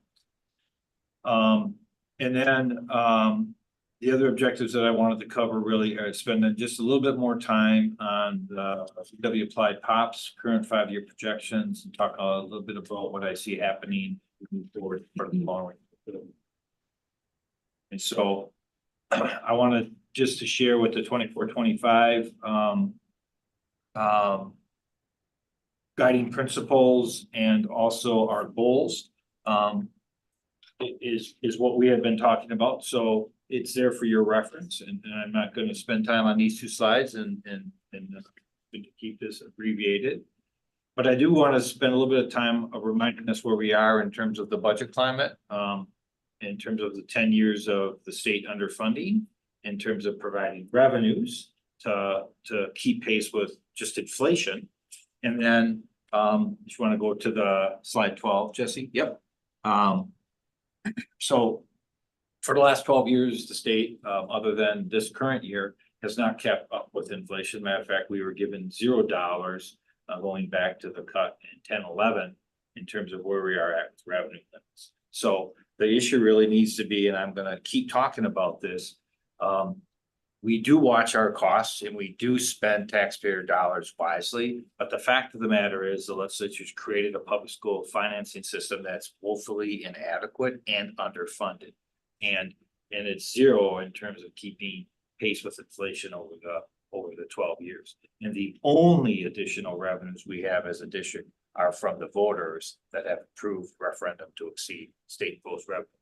So that's a really important point I want us to continue to recognize and talk about, because it informs our strategy and decisions we need to make. There's a $1.5 billion state annual funding gap in terms of what federal and state law requires districts to do regarding special education funding. The bad thing is the $1.5 billion funding gap. The good thing is providing kids the needed services that are identified in their IEPs. The fact is, however, the state only provides about 1/3 of the costs of us as a district providing what students need, which results in us having to move $66 million of revenue limit funding to our general operations, from our general operations to fund the special education. It's a significant hit on the available revenues to operate our school system. The next slide talks about, again, the revenue streams in terms of revenue limits that are controlled by the state. Our operating authority in 2020, the voters approved not only capital, but also operations, and that state funding has been kept flat or declining in terms of state general aids. And so if we go to slide 15, I shared with you in January that our 24-25 projections are really flatlined in terms of revenues. The several years before on the graph, the green sections of the bar chart are what the voters approved and was approved to build our case the following year. Without those voter approved increases to our annual and ongoing revenues, we would be in a much worse condition. And so Can't stress that enough. The next two slides are just a graphical displays of how woefully inadequate the state has been in terms of funding us at just the cost of inflation. And I want to focus on the voters in terms of what they approved on slide 18, Jesse, in terms of even with the $10 million approved this year by the voters back in 2020, based on inflation this year alone, we still have a $21 million funding gap, short of revenues to cover inflationary increase in costs. And then the next slide talks about our revenue trends and where they are at declining. We've leveled out this year. That's positive. The next slides talk about the decreasing state general aids, which really means we are going to continue to be a 90% plus funded district on the property taxpayers. 10% or less of our district will continue to be funded by the state in terms of general school aids. You've all seen this slide and hear me talk about this, probably from the very first meeting I ever had with y'all. We are deficit spending. We are structural deficit. And we'll get an update as this year goes through, but that's what we budgeted. We do have the federal funding cliff in terms of ESSER that we've talked about. And the need to move 110.9 positions at a price tag of about a little over $12 million off of ESSER onto local funds in 24-25. So before we get into kind of budget options for 24-25, where I want to spend most of our time talking, I did want to present to you because revenue limits are tied again to our enrollment numbers, what our current UW applied populations table projections show us, which would be the next slide. And overall, it's about a 450 student decrease. These numbers, I just want us to spend a little bit of time, right? So this year we are projecting 500 to 600 student decline, and we didn't decline. We were level. We actually gained 100 students our second Friday in January. I view that as a positive indication that third Friday wasn't just a blip, right? It's a trend. We have held our student population in 23-24. The question is going forward, is this going to be a one-time event or is this the new trend? We don't know that, but I'd say it's very good for us to be leveling off if this becomes a new trend. The UW applied pop could not take that into account in terms of how their models work. They're still showing us decline. I just want to share a couple of points. If you spend a little bit more time looking at each grade level over 5 years on those enrollment projections, think about, we have incoming kindergarten, first grade classes at about 1,700 students. And we're graduating 12th grade class of about 2,200 students, right? So when UW Applied Pop says we're going to be averaging about 450 less per year, that's really a recognition that we're bringing in class sizes of 1,700. We're graduating class sizes of 2,200. That's a difference of 500 students. Right. So over time, we are going to shrink. Yeah. 500 students, right? I mean, that's what our future holds in terms of cycling through the process. Did that include 4K? What was that? The incoming, did that include 4K? No, I'm focusing on kindergarten. 4K is always a little bit lower. It's 1,300 to 1,200 in 4K, but then our 5-year-old kindergarten comes in at 1,700 projected next year, and then kind of goes down to 1,600 over 4 years, but stays in that 17. But yeah. That's head count, of course. 4-year-old kindergarten only counts as 0.5 and 0.6 in the revenue limit formula, which really burns us. But that's another indication of how poor the legislature is in terms of recognizing cost to offer needed early education or new literacy. But I wanted to spend a little bit of time on that on applied pops, and we'll talk more when we talk about the long range facilities plan. Our team's been working on taking a look at what it's going to cost us, what it's going to take for us to update some prior studies that we have done as a district, 20-year enrollment projections. Or some experts said that's what they do for a living. They take a look at districts and housing patterns, development patterns, city and state and county changes, and how it could impact the areas within our district in terms of housing. We wanna engage in that in the next couple of months, and might even have a consent agenda for you all to look at yet this month on that topic, so that's my goal. We'll find that out for sure tomorrow. All right, Jesse, if we could hop to slide 26. I want us to dig into for the next 10 minutes or so, or more if you want, to talk about the operation sides of our budget. And so, as we talked at the January meeting, we really are gonna have to look at two budgets. I call option one for 24-25, our budget that we believe meets the needs of our scholars and families. And option two, I talk about the budget that we're constrained by state imposed revenue limits that intentionally underfunds public education, that we know would not provide what our scholars and families need, right? So, however, we are gonna have to do two budgets, right?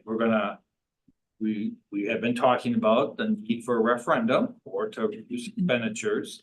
And so we're gonna have to have a resolution in October that really says, budget one is if we get some affirmative votes at the referendum. Budget two is if we don't, if they don't pass, right? You have to be ready in terms of setting levies, contingent on the results of that referendum questions. If we go that route. If we don't go that route, I got some seriously hard work to do for you all to approve the budget with seriously reduced revenues. So the next slide, Jesse, the fun slide. And look at, I kept with the color. I did this color. I want to take credit by stealing slides that TJ and our accounts people put together in prior sessions, taking them, adding rows and changing, but keeping the colors. I feel like I'm in. We color. appreciate it, Bob. Oh, It really hurts my eyes. I gotta tell you, with all that color, black and white's much easier for me to read, but you know, I'm stretching myself. Okay, so this table at a super high level talks about this option one, which I call sufficient revenue, and option two, which I call insufficient revenue. So the first line I put on here is what we levied in Fund 10 this past fall. This is for context, right? It's $338.8 million was levied in Fund 10 this past fall, which is our primary source of revenues for 2023.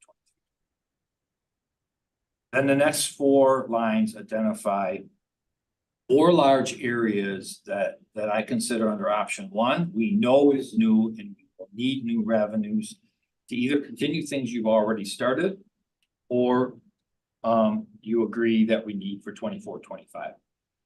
So I'll go down on option one first to talk about what we've shared. Now this is in a table. This is 110.9 FTE that we moved from local funding onto ESSER. Currently right now this year that you've already committed to say we're going to move those back onto local when ESSER ends. That's $12.4 million. So that's new revenue that we need to move 110.9 base funded positions from ESSER back to Fund 10. The next big pot of new revenues is our health insurance increase.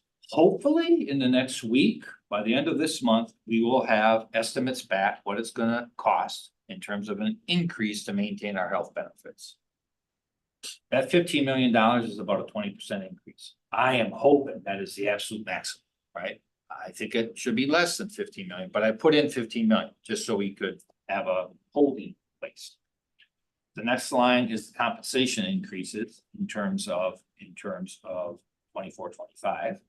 CPI is likely to be not likely, it will be 4.12%. And if you include step and lane, it's another 2%, which totals about $19 million. We'll talk more about the details next meeting that we're gonna have to. But it's about $19 million. I call that max was to no increase in salaries, zero. So that's the 0 to 19 million, that's the range. Then the next project is, we're going to talk a little bit tonight about some of the things that have already happened, but a bigger conversation with the board in March about what I call the 24-25 equity projects. And a couple examples of that would be community schools. To move community schools off of ESSER, a little bit of funding sources that we picked and found this year, but move most of community schools and village builders to local funding sources, and then to the extent possible to either retain or move them off funding our community rec and service, because it's, as you know, schools is a holistic approach to education by dealing with outside the classroom and inside. So that's part of that. And then there's a series of other initiatives we want to bring for your consideration at Hooch, but I put a $15 million price. So this kind of gets us talking about if we would go to referendum, what's kind of new revenues that we could potentially have. And so option one would be the need for additional revenues of 42 to 61 million. All right. Now, I want to tell you, we would not ask the voters for an additional 42. Not be the plan. If we want to focus on what our budget is, then I would want to work with you all to talk about, we have some time, right? That we could use, like the difference between a 15% fund balance and 10% fund balance is about $24 million, right? That you'll want to allocate towards something to use that money.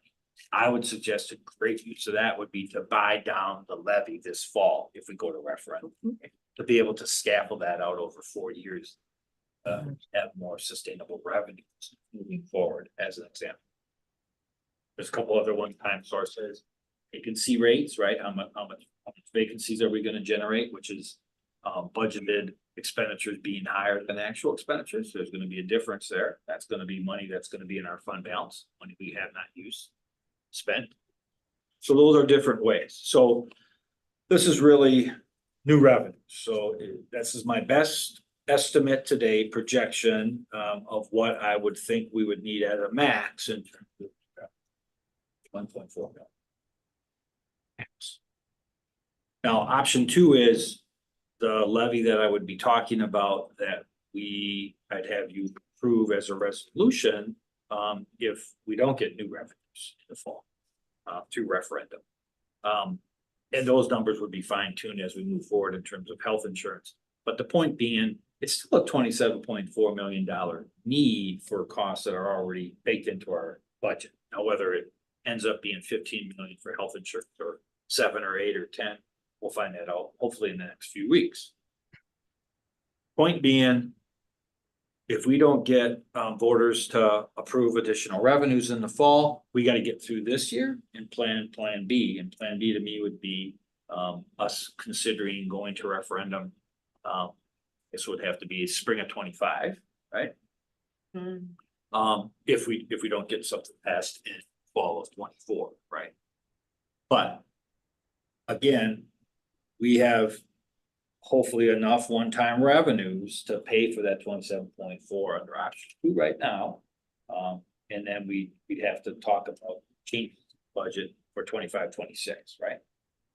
Or get the voters to issue revenues, kind of retool the whole picture, right? So that's any questions? I kind of went through it to get to this point in terms of questions or timing or any issues. It might be easy to take us off screen share right quick. Any board member questions?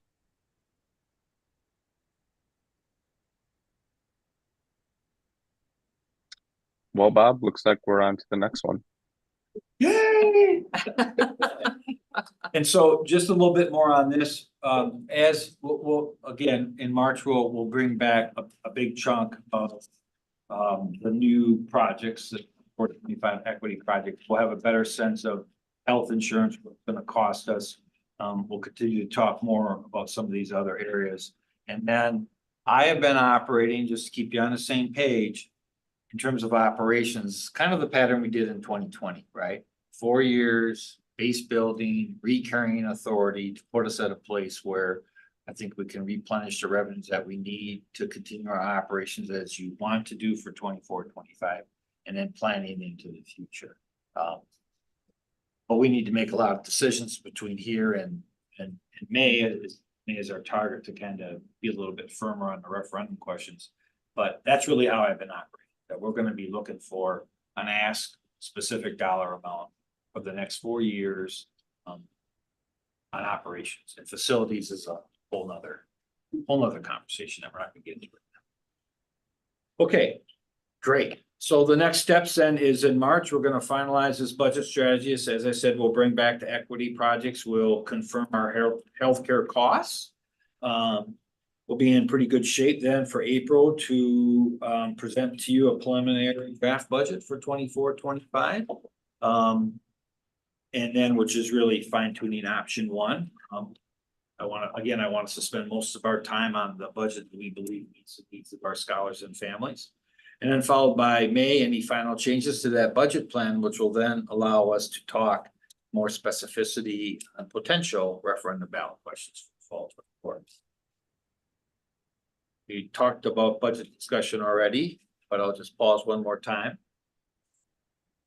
Maybe I rip through the staffing, I go quickly through the staffing and allocation process and get to the long range. Okay, so staffing and allocation, boy, what a journey it has been for me to learn the process that Madison uses. It's been exciting, but it's been new, but it's been good. We've been working on it for quite a while. So, Jesse, the next slide talks about what was begun back in December in terms of taking a look at the 23-24 workbook process. And we had some big decisions to make at that time. And I think the decisions that were made were very beneficial to schools, principals, staff, and families. When we made the decision that we would carry over the allocations from 23-24 into 24-25, which may sound like a small thing, but it's actually a big deal, right?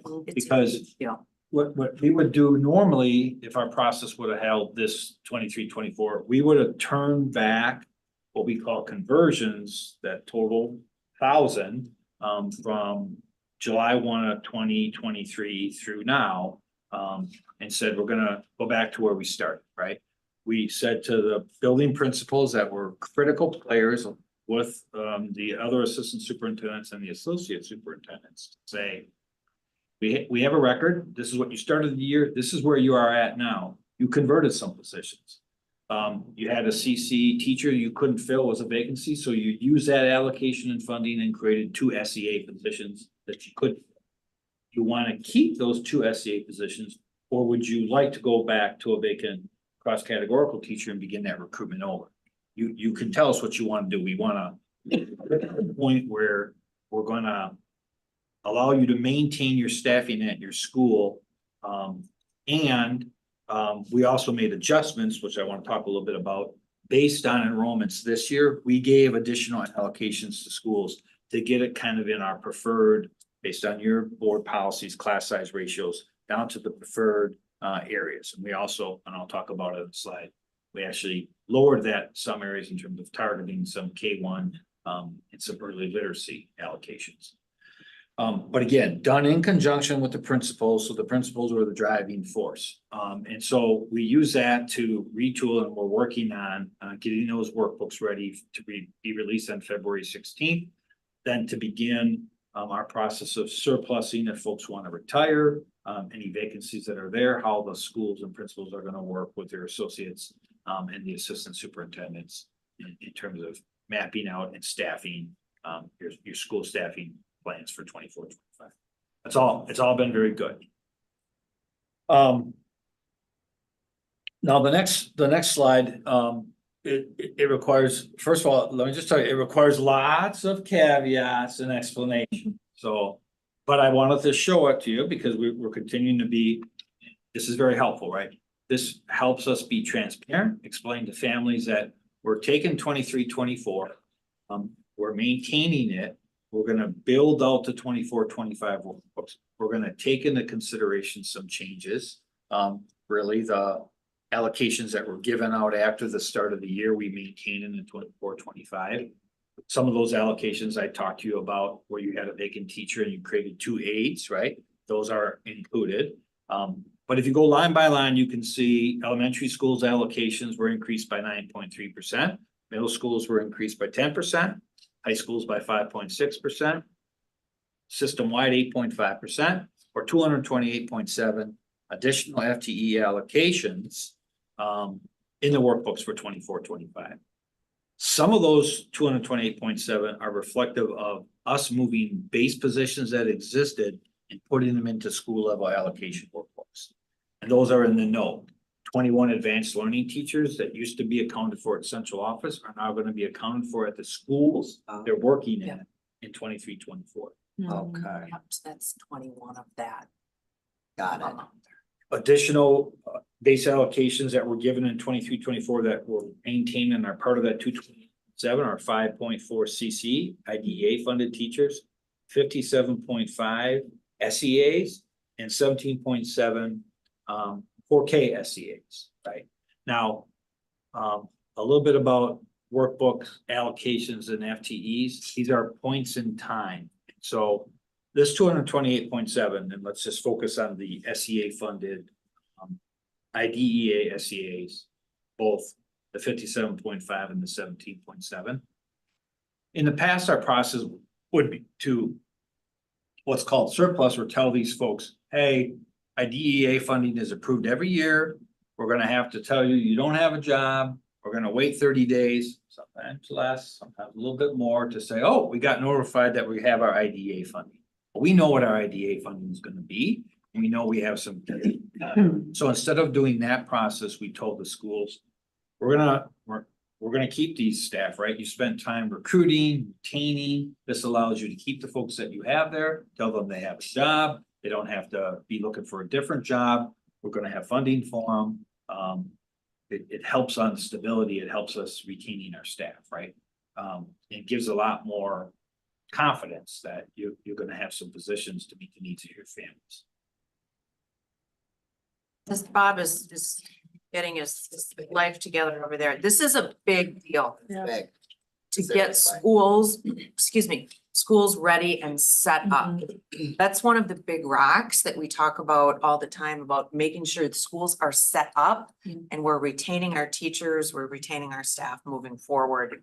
And some of this, I will say, to add a little commentary, the 21 advanced learning teachers as part of that additional total, that's moved from a central office workbook to a school book. Another piece that Bob didn't mention is that we're also building in 25 unallocated into this. That's a nice hefty pot of unallocated. I will be curious going into next year how much of that we use, because there is a class size strategy that we implemented that Bob will talk about in the slide after this. But the idea with this is to set up our schools for success. We heard from principals about what they needed for their schools to function. And we were able, as Bob said, to roll over this year's work. We're not rolling everything back to the beginning. So we feel really good that if schools know what they need now, they know what else they might need, and some of that's reflected here. We just feel like this is a better way to stabilize our buildings out there. So happy. So, and I'll let Bob, anything else you want to add to that? No, we'll get more detail on the remaining 127.1 that were additional allocations in the 24-25 workbooks. Lisa mentioned that a couple of them. It's actually 2 years of unallocated pools. We gave about 25 new positions in 23-24. Normally those are pulled. Yeah, that's actually last year's too. Yep, so, but we're keeping those at the schools, and they're gonna increase their allocations at the school level from the unallocated pool. And then we built in 20 unallocated pool, even though I don't think we're gonna need as many because of the different changes we made this year into that 228 number. And then we did a couple other things. We'll talk more about it in March in terms of some of the conversions that we made, some class size reductions, better staffing 4K that we learned the last 2 years. To allow our 4K teachers and staff to be much more successful, kind of the needs of the kids when they're coming. So it actually ended up being an increase in staff. So those are all positives, but we won't talk more about the details at the March meeting. Okay, great. So now a little bit more on the board policy was just my reference to make sure we talked about it, and because really focusing on the K1 class size in terms of the max size and optimum. The class size policy haven't changed at all. What's changed on the next slide is, and we worked these into the workbook already, our early literacy targeted strategy for K1, where we've gone through school by school, section by section, taking a look to keep class sizes staffing at 15 to 16 students kindergarten and first grade for AGR schools and non-AGR schools, 17 to 18, right? So that resulted in additional allocations going out to schools based on the enrollments this year. And again, we also built a 20 pool for unallocated in case Cert Friday in the fall is higher than we anticipated. So we'll have that budgeted to take care of that. And again, we'll talk more detail at the March meeting with the other equity projects for 24, 25, but some really good things are happening right now. And at least veteran principals understand that, right? This is they're very pleased, which is good. It's good to have some good news once in a while. Amen. That one, yeah, it is. Let's be positive. Speaking of positive, equitable distribution in Title I. We're thinking our award is really hefty at 7.7 million. The Title I school budgets we're projecting at 5.5 million. As a reminder, Title I schools, we rank them in order of economically disadvantaged. This is the federal Title I dollars that are based on economically disadvantaged. And then we have a tiered system in terms of distributing that money out. Title I could decrease for some schools if their enrollment composition changes, right? There's probably have like a target of about then economically disadvantaged will trigger the Title I. If a school doesn't hit that, they're not going to receive a Title I allocation. We've done some things in recent past to kind of bridge them through, but we're not going to do that usually. That way we've handled it in the other decisions I think we've made with the 24, 25 workbooks that I've talked about. And so I think those are improvements. A little bit of other changes that we want to talk about in terms of Title I is how the dollars work through the Title I process. There's been no changes on that in terms of worksheets and staffing, and we match those up based on that Title I allocation. We do the allocations based on this conversion in the workbooks where we put a dollar on type of staff person, and that's what the dollarized means, right? The allocations are based on a certain money based on your share of the Title I pot, and then take that and make it into staff allocations and fund that based on the Title I board. We're going to continue, if a school chooses to have a principal Title I, we're going to continue the practice of only giving a one-year contract for those assistant principals, because Title I can change year to year, depending if you're a school that's has some demographic changes. Took a little bit of hit on the allocations because of salaries are increasing, right? With good work that the board's done this past year that does that with all funds, right? If you have grant funds, it eats more into the budget. You got to always be monitoring that. Good thing is, our Title I's a little bit higher than it was the year before. A big new thing that we've been talking about and are going to present in more detail is eligible comprehensive high schools based on economically disadvantaged are going to get a Title I pot of money in 24, 25, which is a new use of our Title I dollars. So depending on where the economically disadvantaged student counts go, the comprehensive high schools will be eligible to receive them. Of course, they all work with the assistant soups and safety department to figure out all those allocations. All right, any questions on that? Oh, yes. I want to give you a chance to talk a little bit about the increased allocations and whether you are moving forward with an equity-based approach for assigning additional staff, or whether it will continue to be more of an equality-based approach. I think the new funds are primarily equity, right? Because I think equality is base fund. And I think what we've looked at, as I talked about the target assistance for early literacy, it's K1. We're treating the AGR schools differently than non-AGR. We're going to do that in terms of additional allocation. I think Title I, again, the federal formula is based on economically disadvantaged. By us taking a look at the high school and saying, if you would trigger an allotment with your student demographics economically, you're going to get a new pot of dollars to meet the needs of those students. And that's going to be based on what I would call equity, right? It's economically disadvantaged students. Economically disadvantaged tend to need more services at that point in their lives. So these initiatives would fund that. Again, we're gonna have comprehensive package come back in March to highlight all of them. Both the allocations we've already baked into the workbooks for you to see in numbers, dollar amounts, and then also some bigger ones that we're working on, like community schools, right? That's a big piece that has multiple classifications at multiple schools, and it's gonna have to figure out, we're gonna have to figure out a funding stream, a cost. And we're focusing on March for that. So I just want to say out loud, I am incredibly in favor of moving forward with additional staffing to meet the needs of our students. So Good. that is fantastic news that you just really quietly moved into this presentation. It's to be lifted up, and I hope we'll have a lot of opportunities to do that, and that it will continue to have that focus on where those greatest needs are. That's what put more adults. Yes. Thank you. You're welcome.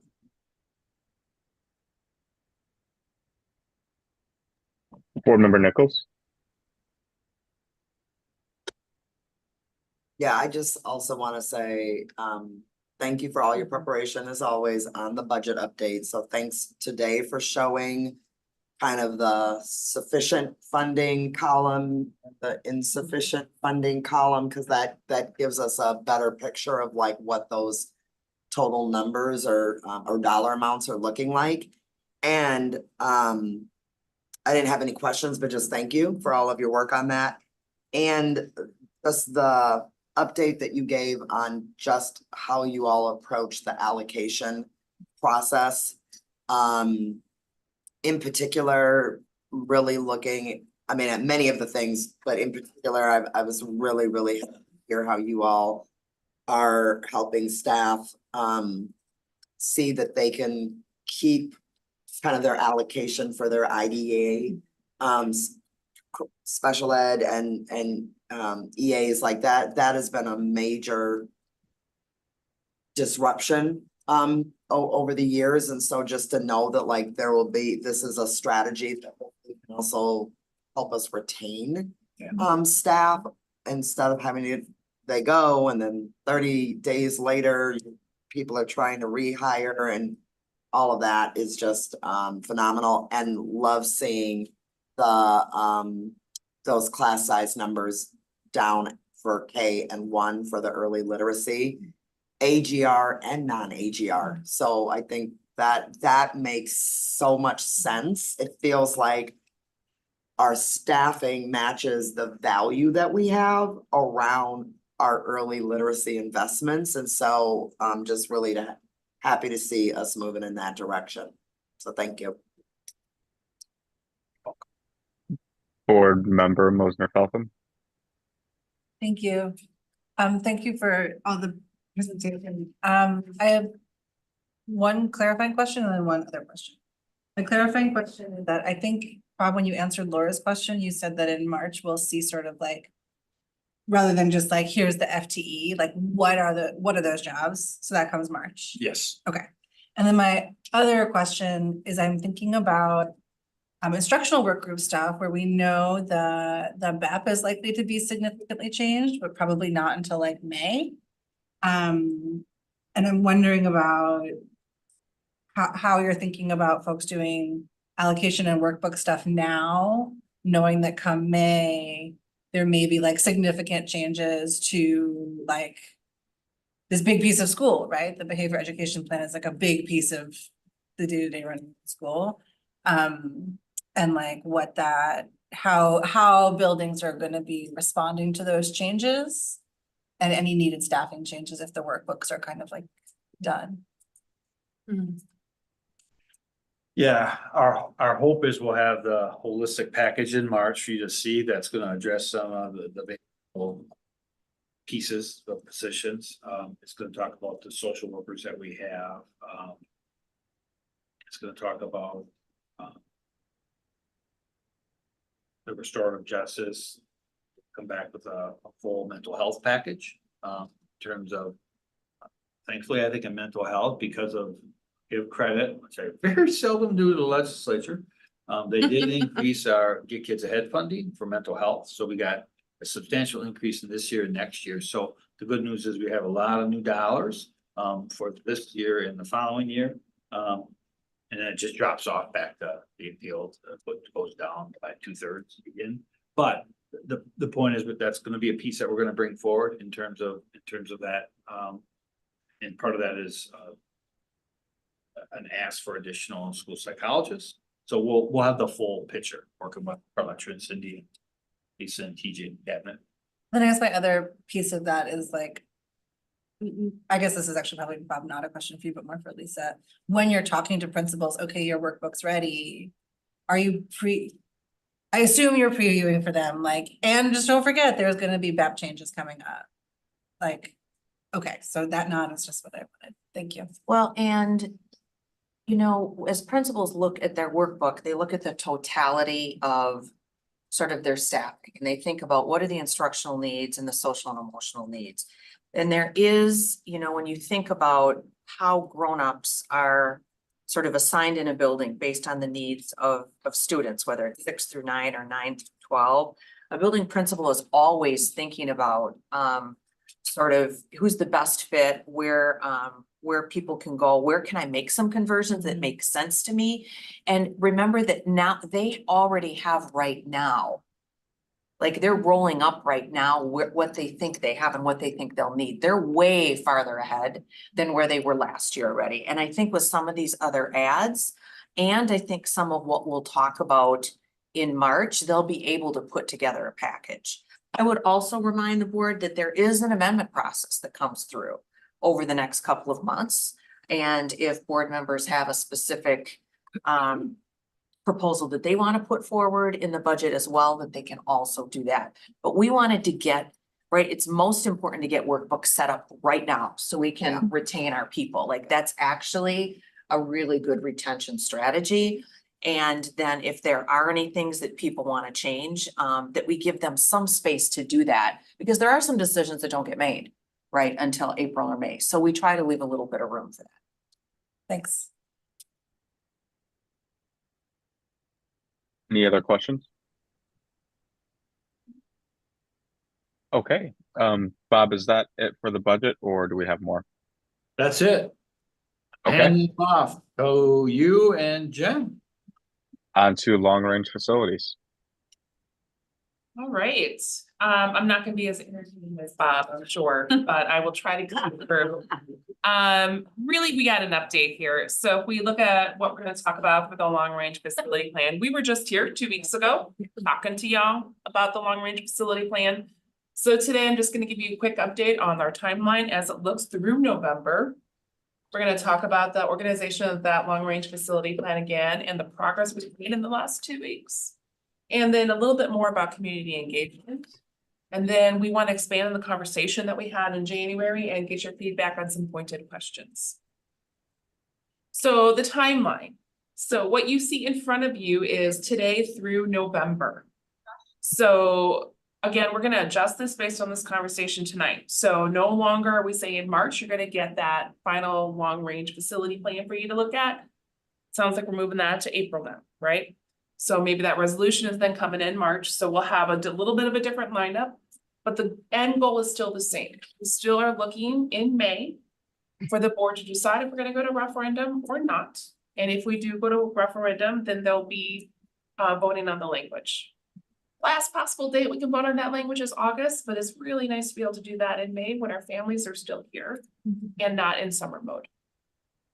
And then if you do vote to go to referendum and approve that language, it can show up on that November 24 ballot. Okay. During all of this, we're still doing analysis and ongoing analysis and working on the draft report. We're doing ongoing and community engagement. We've got the budget processes going, the superintendent search going. So there's still a lot of other stuff happening in the background. And the organization of the report is the same as you saw last time. So I'm gonna glide over that slide right now. What I want to talk about is what we've done. So in the last 2 weeks, we have multiple varied community engagement sessions scheduled. We're going to talk about those dates and where they are in the next slide. We have our MMSD Referendum Advisory Committee moving forward. That group is co-chaired by Lisa and Michelle. We have staff for that, and we're moving forward, hopefully to have some meeting coming up within the next month. Our long-range facility report is still moving forward along with all of our meetings that keep us going. And like Bob mentioned, maybe seeing some lovely little thing coming up on the consent agenda to help us get towards getting those enrollment projections updated. Okay, so hopefully you'll see that coming at the end of the month. We go to the next slide. This should look a little familiar from the retreat. So we have 3 different kind of big groups of how we're engaging with our community going forward. One is those community engagement and input sessions, the referendum advisory group. And then the work that the Public Schools Foundation is doing. So they've delegated a campaign to explore potential referendum. And all of this is about fostering engagement, fostering communication, trying to get us all so we all understand what's going on within the community from everyone's vantage point. The next slide talks about our engagement sessions that we're starting in February. So you're seeing February dates here, but that doesn't mean that's the only dates that we got going on. We're gonna do more. This is just the start of it, the kickoff. I'm really pleased to see that we have multiple sessions in multiple languages. So we have a Spanish session that's on the 29th at Leopold, chosen because that's our biggest school, the biggest DLI population. We have a Hmong session being offered at Blackhawk and Gompers. And then English sessions are offered. There's 5 of them. And most of them you'll see have ASL, Spanish, and Hmong interpretation. There's one that doesn't have Hmong interpretation. That's the last one, but everyone else does. And the nice thing about at the end of these sessions, not only are we going to engage in conversation, we're going to talk about what's going on and help inform the community on what we've been doing and get their feedback. We're going to also have a very high level survey that'll come out at the end of the session. If we go to the next slide, you can see what's going to be kind of the point of that survey. So it's going to help us understand our community's initial thoughts or ideas for floating around. So those ideas are, what's your support for a 4-year versus a longer term, maybe 20-year investment in our facilities? What's your support for focusing on middle schools as the next phase in our facilities? What's your support for additional funding for operations in the district related to all the different things we've seen out there?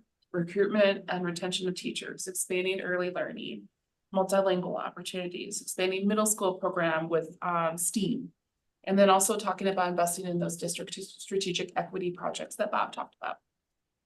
And then of course, additional comments. So we want to get some qualitative feedback as well. And we'll be bringing those lessons learned back into this space as we have that data too.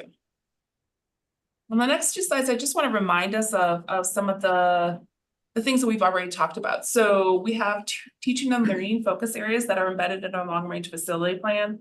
We heard you all last time talk about the importance of universal design. So you can see that we've incorporated that within teaching and learning. So that's represented across all of those threads. And on the next slide, sustainability. So there's something that's happened in the news this weekend that I just want to point out. So this is the same slide you saw before in January, but in the Wisconsin State Journal. So on Sunday, there was an article talking about what UW-Madison is doing related to their sustainability. So the chancellor made remarks last week, I think like Thursday, to the Board of Regents. And she spoke of the new sustainability plan that they have for the campus. 2 parts to it. One, renewable electricity by 2030. And the second part was net zero emissions by 2048. And that's also coinciding with the university's 200th anniversary. So what she talked about, and that was highlighted in this article, was UW-Madison's been engaging in sustainability work for a long time, but not across all of campus. So this is new in how they're thinking about that. And they talked about reaching that 2030 goal for the electricity would take some serious assistance from energy providers. They also talked about that net zero by 2048 as being extremely ambitious and a quote, very heavy lift, which is why they had the longer timeline. So I just wanted to bring that up related to the city of Madison, which is the 2050 goal, and G&E, which is the 2050 goal. So just some more added context for our conversation. And that takes us to the final slide, which is where we get some pointed questions that we want to work with you all on. And I'm going to turn it over to Bob and Mike to take us away on those. Okay. All right, so the first one we want to focus on is what Deb mentioned. We're going to talk at community listening sessions. We want to provide a little information and then just tell us how they're feeling at the community. So it's scheduled later this input sessions later this month. But the first one is to give some thought about would you support us asking the voters to invest in a 20 years facilities referendum, right? So I would say what that means is instead of the cadence we're on right now, 2020, we ask for 4 years operations and we ask for a facilities capital investment, comprehensive high schools, Capitol High, building a new Southside Elementary, $317 million. Work on that over the next 4 years. There's a way we could structure this and ask the voters, hey, we got a facility condition report out there. It says $968.7 million cost. Today's dollars, not future dollars, but today's dollars. And we can probably do, maybe 6 or 8 or 10 schools over 4 years. And so we have 42 schools to do. So we're talking, it's going to be 20, 25-year plan to do facilities. There is an option. Some districts have tried this, not many, but some have said, hey, we need, $1.1 billion over the next 25 years to do our facilities plan. Upsides of that, it gives us a clear indication that we have the money. We can do more detailed long-range facilities planning, talk about sustainable energy, start mapping some of these things out. We get an updated 20-year enrollment strategy. We can start looking at population changes and shifts, where are people buying homes, where are families living, where they used to live. It gives you a little bit better ability to plan long range because you've got the funding approved, right? That 20-year question, if you entertain this idea, we could structure that one of two ways, right? We could say, instead of 317 million, like we asked the voters 4 years ago, I would work with financial experts to come up with a future present value of 968 million, right? If I would just do you have to make some assumptions to do future value. But if I would just make some very minimal assumptions, that $968 million has a quite a large price tag, like 1.5 billion over 20 years, right? That's one way of doing it. And then that would just be a question, right? So instead of saying, we're asking you for $317 million over the next 4 years to work on 6 buildings, it is. We have 42 buildings that need work and it's going to cost us 1.5 billion over 20 years. We'd like you to give us a thumbs up and we'll only use it if we need it. So if demographics change, enrollment changes, we decide we don't need this infrastructure 15 years down the line, 10 years down, we obviously won't use the dollars, right?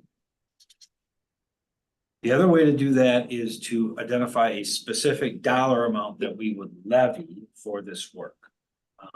Racine Unified School District did this a few years ago, where they asked for $1.1 billion over 25 years. If you're interested in that, I could start doing some numbers on that, see what that looks like. So that's the first one. Should I go on to the next? Yes.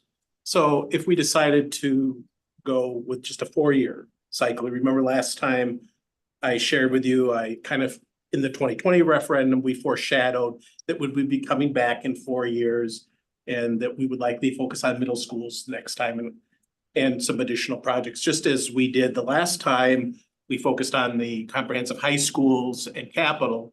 And this time we would focus on middle schools. So we just want to get an affirmative voice that you're in line with our thinking on looking at middle schools. And you know that we would, like last time, there might be some additional urgent needs that would be in elementary schools that would be part of that as well. So that's kind of the second point up there. Bob, you want to do the third? Sure. And then, this gets to the specific questions in terms of level of priority for additional funding for the district ops.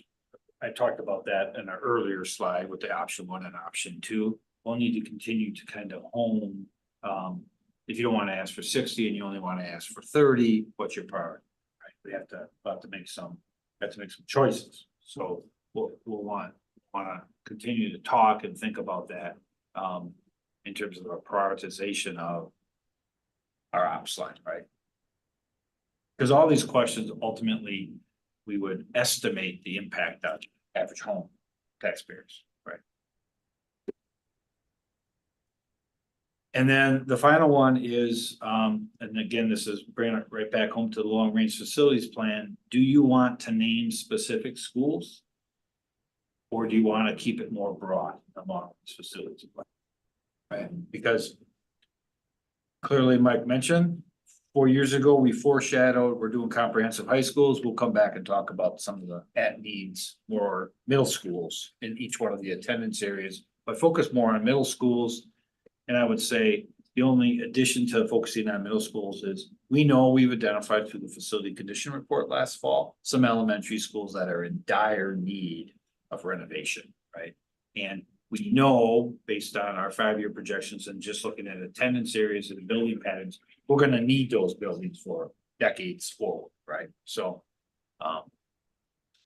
now I can only know that by actually looking at the data and looking at the high needs and coming up with a list of schools, right? So we do have a list. It's whether we want to put those names. That's the kind of final big question.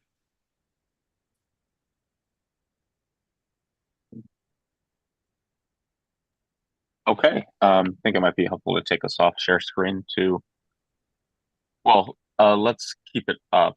I'm sorry, but board members, I can either do round robin or how to get our sentiment on these 4 questions. Board member Pearson. Yeah, thank you. So the question just about the investment over the 20-year, like the 20-year period, I think it is important to come with some numbers for folks, because if I was a community member answering this question, I'm like, wow, $1 billion seems crazy, right? But I think if we can show them segmented, this is what it might look like over time and how much an increase over time would look like, or just if we're looking at it like one time, this is how much it's going to increase. I think that having that visual will help folks kind of understand what they're looking at. And I think people can make better decisions that way and respond in a more informed way.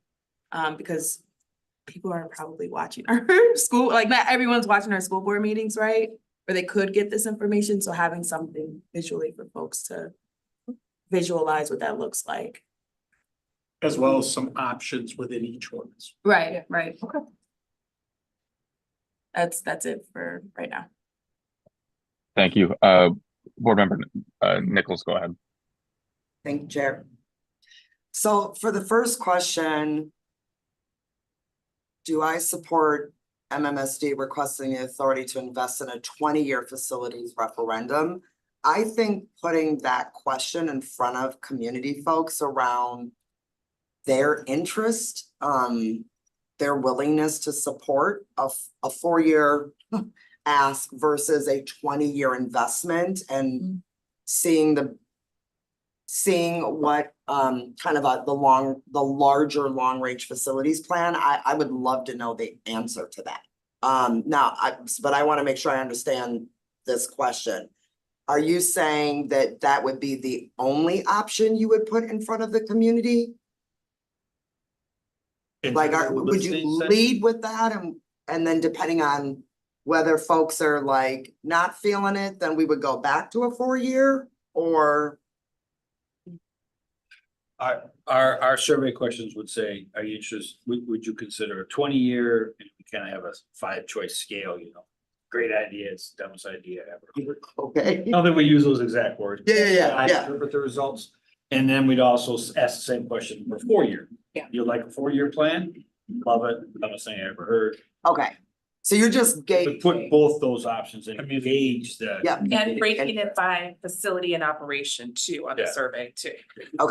Okay, so I guess I would say, yes, I'm in support of kind of gauging, polling the community through an engagement process on the idea of a longer 20-year facility plan. Do you see any usefulness in asking of something in between a 4 and a 20? Like, or is that giving too many options and then maybe it loses? Cause I'm wondering if there might be some people who are like, I'd be down with something that's longer than y'all coming back in 4 years. Like, I like the idea of a 10-year plan. Do you know what I mean? But Yeah. I don't know, envisioning like where 20 years out, I think it can be hard for many of us. So I'm just curious, it might be something to consider. That's a great question Okay, to really think about what the but the right Yeah. increment, yeah, okay, advantage be, of course, not having to go back every 4 years. yeah, exactly. It's like context, my kid said in 20 years, I'll be 56 and she'll be 32 or something like that, so. You'll still be paying on these buildings. Right, exactly. Right. With love, of Right, course. right. Okay, well, anyway, I generally, yes, I like the idea of getting asking about a 4-year going out on a 20 and maybe you all think about something that's mid, just to kind of see how community supports it. Now, to the second bullet, do I support MMSD requesting the authority to invest in a facilities referendum focused on middle schools? And here's where I'm gonna be honest with you. We just had a whole report tonight on the buildings that would be kind of top of the list to pursue for renewable, electrifying heating, right? Yeah. Our version of renewable energy. And some of those schools, if I look at 26, 27, and 28, which would be in the same, if it wasn't a 4-year referenda, right, aren't all middles. So I think for me, I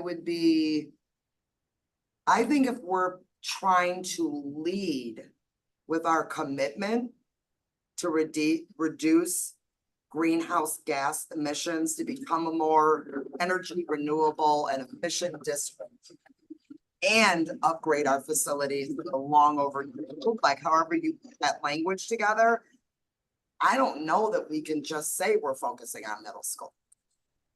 And I would put the question, or have the statement be focus on middle schools with some more immediate needs for elementary schools. Was kind of like what we did last time, you know, that we did the 4 comprehensive high schools, and then we did, you know, the Capitol High. Yeah. And Olin And see, like, I feel like though in the last referendum, and I haven't thought this through a lot, so this is just top of mind. I think most people who have known our high schools have known that they needed significant updates. We have tired buildings. Right? Like, you know what I mean? Especially as you see neighboring districts building brand new state of the art high schools, right? So I feel like selling our high schools to the community is like, these are necessary investments was kind of, in my mind, a no-brainer. And the idea of us going with a new elementary school kind of in the south side, all of that made sense. This is just me. I feel like we're kind of in a different place. I think the opportunity for us to talk about investing in our commitment to renewable energy and the conditions of our buildings, like somehow has to come together.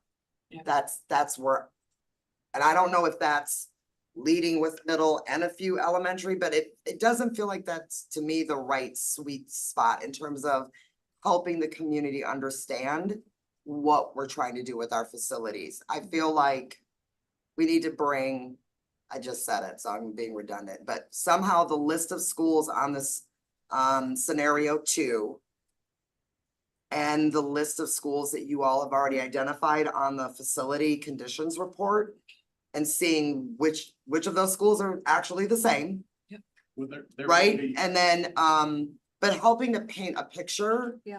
I think is important. Yeah. So, Thank you. and then that third question, what is the level of priority for additional funding for district operations? So you're basically, how are you planning to ask the community about that? Is that the question? Okay, what would the question sound like? That was the Jen's for the question, so. Okay, I don't mean like that. I'm not throwing shade. I'm just saying, what exactly are we asking the community in terms of how much they understand the difference between investing in our district buildings and investing in us being able to operate? So with the community engagement sessions, there'll be an introduction kind of part to it where we're going to go through some slides to help set these questions up. So we're gonna give them context around, here's the condition report, here's what we've been doing, here's some of the needs, we'll talk about some of the budget stuff that Bob's briefed us on. And set up the conversation so that our community will better understand what our current situation is. The question itself then is getting towards the facilities and operations, like maybe they say bricks and mortar, okay, I'm all for it, but I'm not for any of the operations. Like they may say that, I don't know, but we gotta tease them out to better understand. Because if they do, if the board does choose to go to referendum with a question, operations and facilities would likely be 2 separate questions. Yeah, so you're asking us tonight, are we okay with you asking the question about operations in the community engagement? Oh, heck yeah. That needs to be asked. And then, I think for the last bullet for me, I'm not sure if we should name specific schools or if we're thinking about how to tie our commitment to renewable energy and facility conditions. I mean, maybe there is a list of schools, maybe we don't. I don't feel like I have a good response on that. We can always make a recommendation and you can adjust it as well. Sounds good. That's my round robin responses. All right, thank you. Board Member Vandermeulen, followed by Board Member Moser-Fulton. Yes, one, I think I'm gonna go out of order for a reason. I think the operating referendum must be first. Otherwise we have a nice amount of buildings and absolutely no staff to teach. We need to express that if we want to reach COLA and we want to provide for our teachers, which is what our public has been saying, we have to explain why that operating referendum needs to be there. That question should be first, not second. That's my strong opinion on that. Otherwise, you have buildings and those are cool, but I still need to be able to teach. Additionally, my second issue, the only part of naming schools is the ones that have no handicapped restaurant, because that should have been done a very long time ago, and I think that needs to be done. Regarding the 20-year facilities referendum, yes, I'm very much for it, but we have to say exactly what it's being used for. For example, some of our buildings aren't accessible, some of our buildings are not energy sustainable. List those reasons why to convince people. Do we want to name specific schools? Only the ones that really, honestly, to me, are the ones where we have no choice, which are the few elementary schools that are in dire need because they will not survive, and the middle schools that are inaccessible for the sole reason of plain and simple, they aren't accessible to a large portion of our school population. And those are my views on that. I really appreciate. Thank you. Board Member Moser Feltham. Thank you. These are my initial impressions.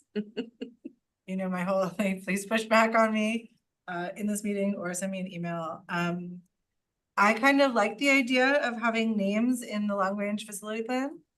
I think it's nice to be able to plan, and I know that we have had struggles in retaining staff, but it would be, I'd like to imagine that like you could say, oh, hey, here we are in this elementary school slated for renovation in 2035.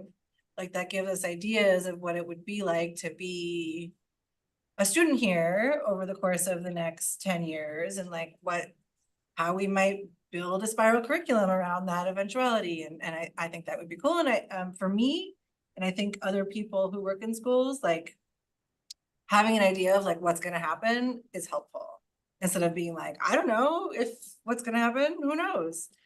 So I like the idea of having names in there. Do I support MMSD requesting the authority to invest in a 20-year facility? I'm of two minds. And just all of what you said, some ways it's super cool, some ways it's super scary. I think my concern that pops up right away with it that I don't think came up in the conversation yet is like to be able to say, yes, we for sure have this funding for facilities, but our like investments in innovative teaching and innovative staffing models and innovative scheduling models is like not quite ready for that or not guaranteed. That feels like that produces some agita in me personally.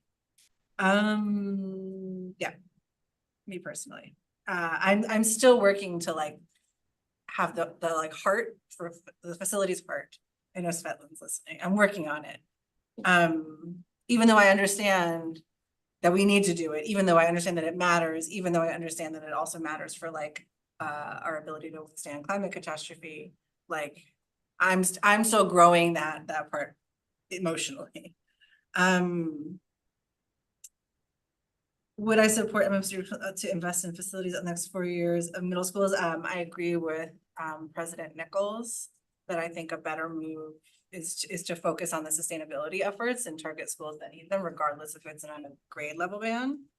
And I question like what happens to like a professional learning community of middle school principals when every single one of them is like when we're in construction. Like does that like drawbacks or is that a benefit? I don't know.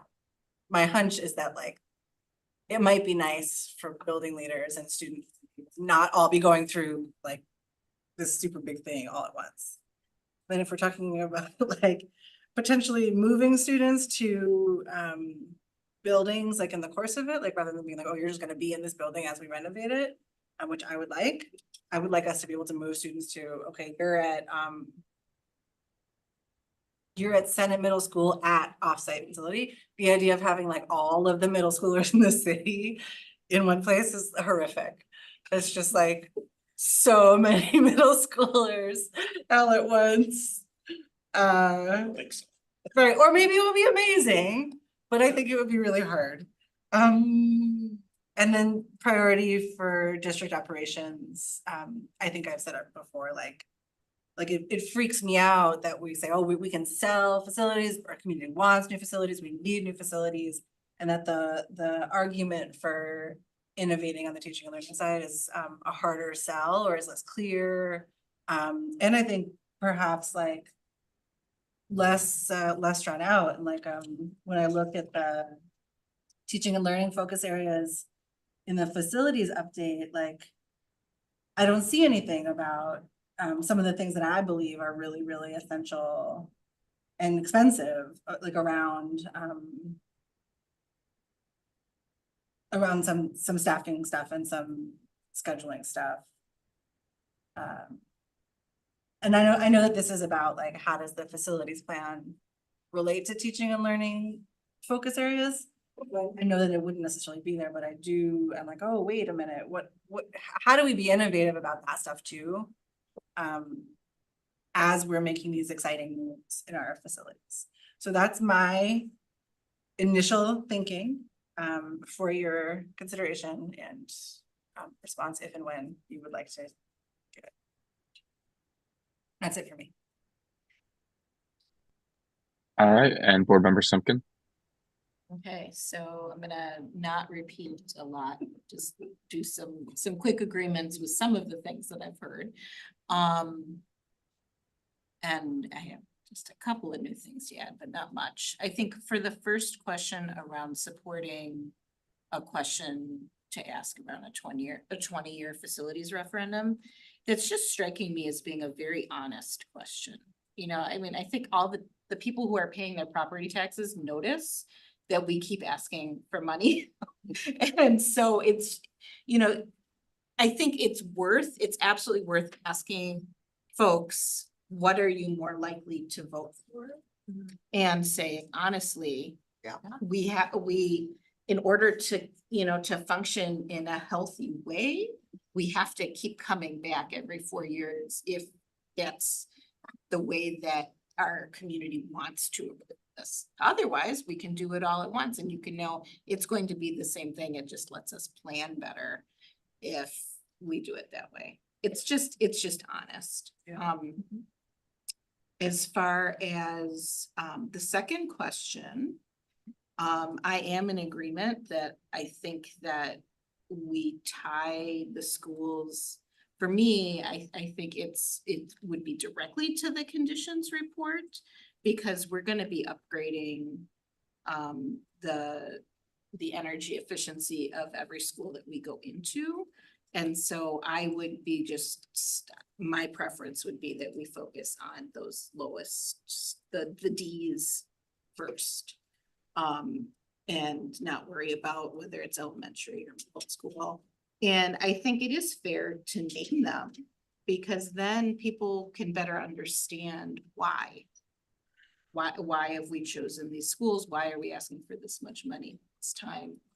It's easier to visualize it. Talk about specific schools and their needs. And then absolutely we need to have an operating referendum question. That's absolutely. All right, thank you. I will run down my answers real quick. To the first one, I think we should absolutely ask this question. I also think just an opportunity for this board and this administration to demonstrate a degree of leadership that has been absent, which led us to this point, which was why we have so many buildings that are in poor conditions because in many ways this work was kicked down the road. And I think this is a way to exercise some leadership in that regard and also do future boards and future administrations a favor in taking this on.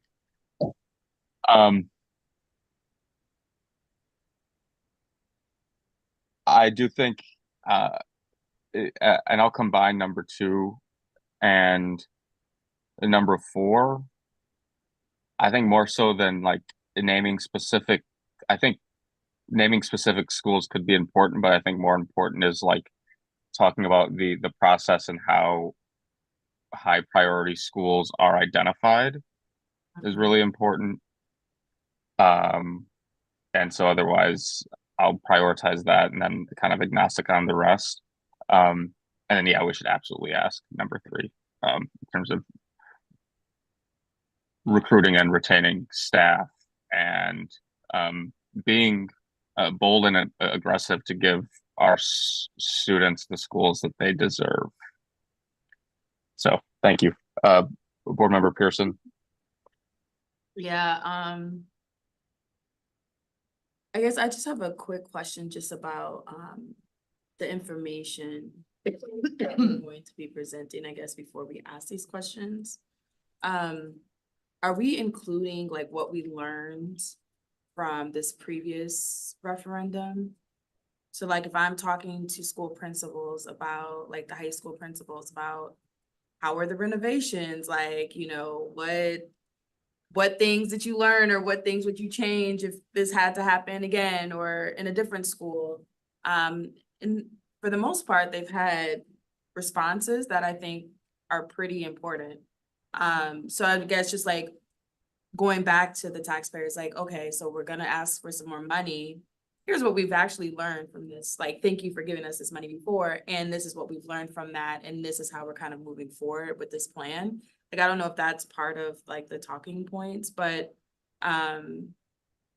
yeah, we want to be good stewards of taxpayer dollars. We want to make sure that we're making schools for our students that they can be proud of, and like as Sylvia mentioned. And at the same time, I think it's always like, how are we reflecting on ourselves to do things better each time? And I think that that's equally important for the community to kind of understand. So I don't know if that's part of the spiel or not, but I think it's important. All right, thank you. I was gonna say, Bob, Mike, and Jen, did you get what you need? Yes. Yeah, very helpful. Thank you. All right, thank you. On to the next and final item, an update about HR and kind of where we've been since the Whipley, whatever, report since last year. So thank you, Jennifer.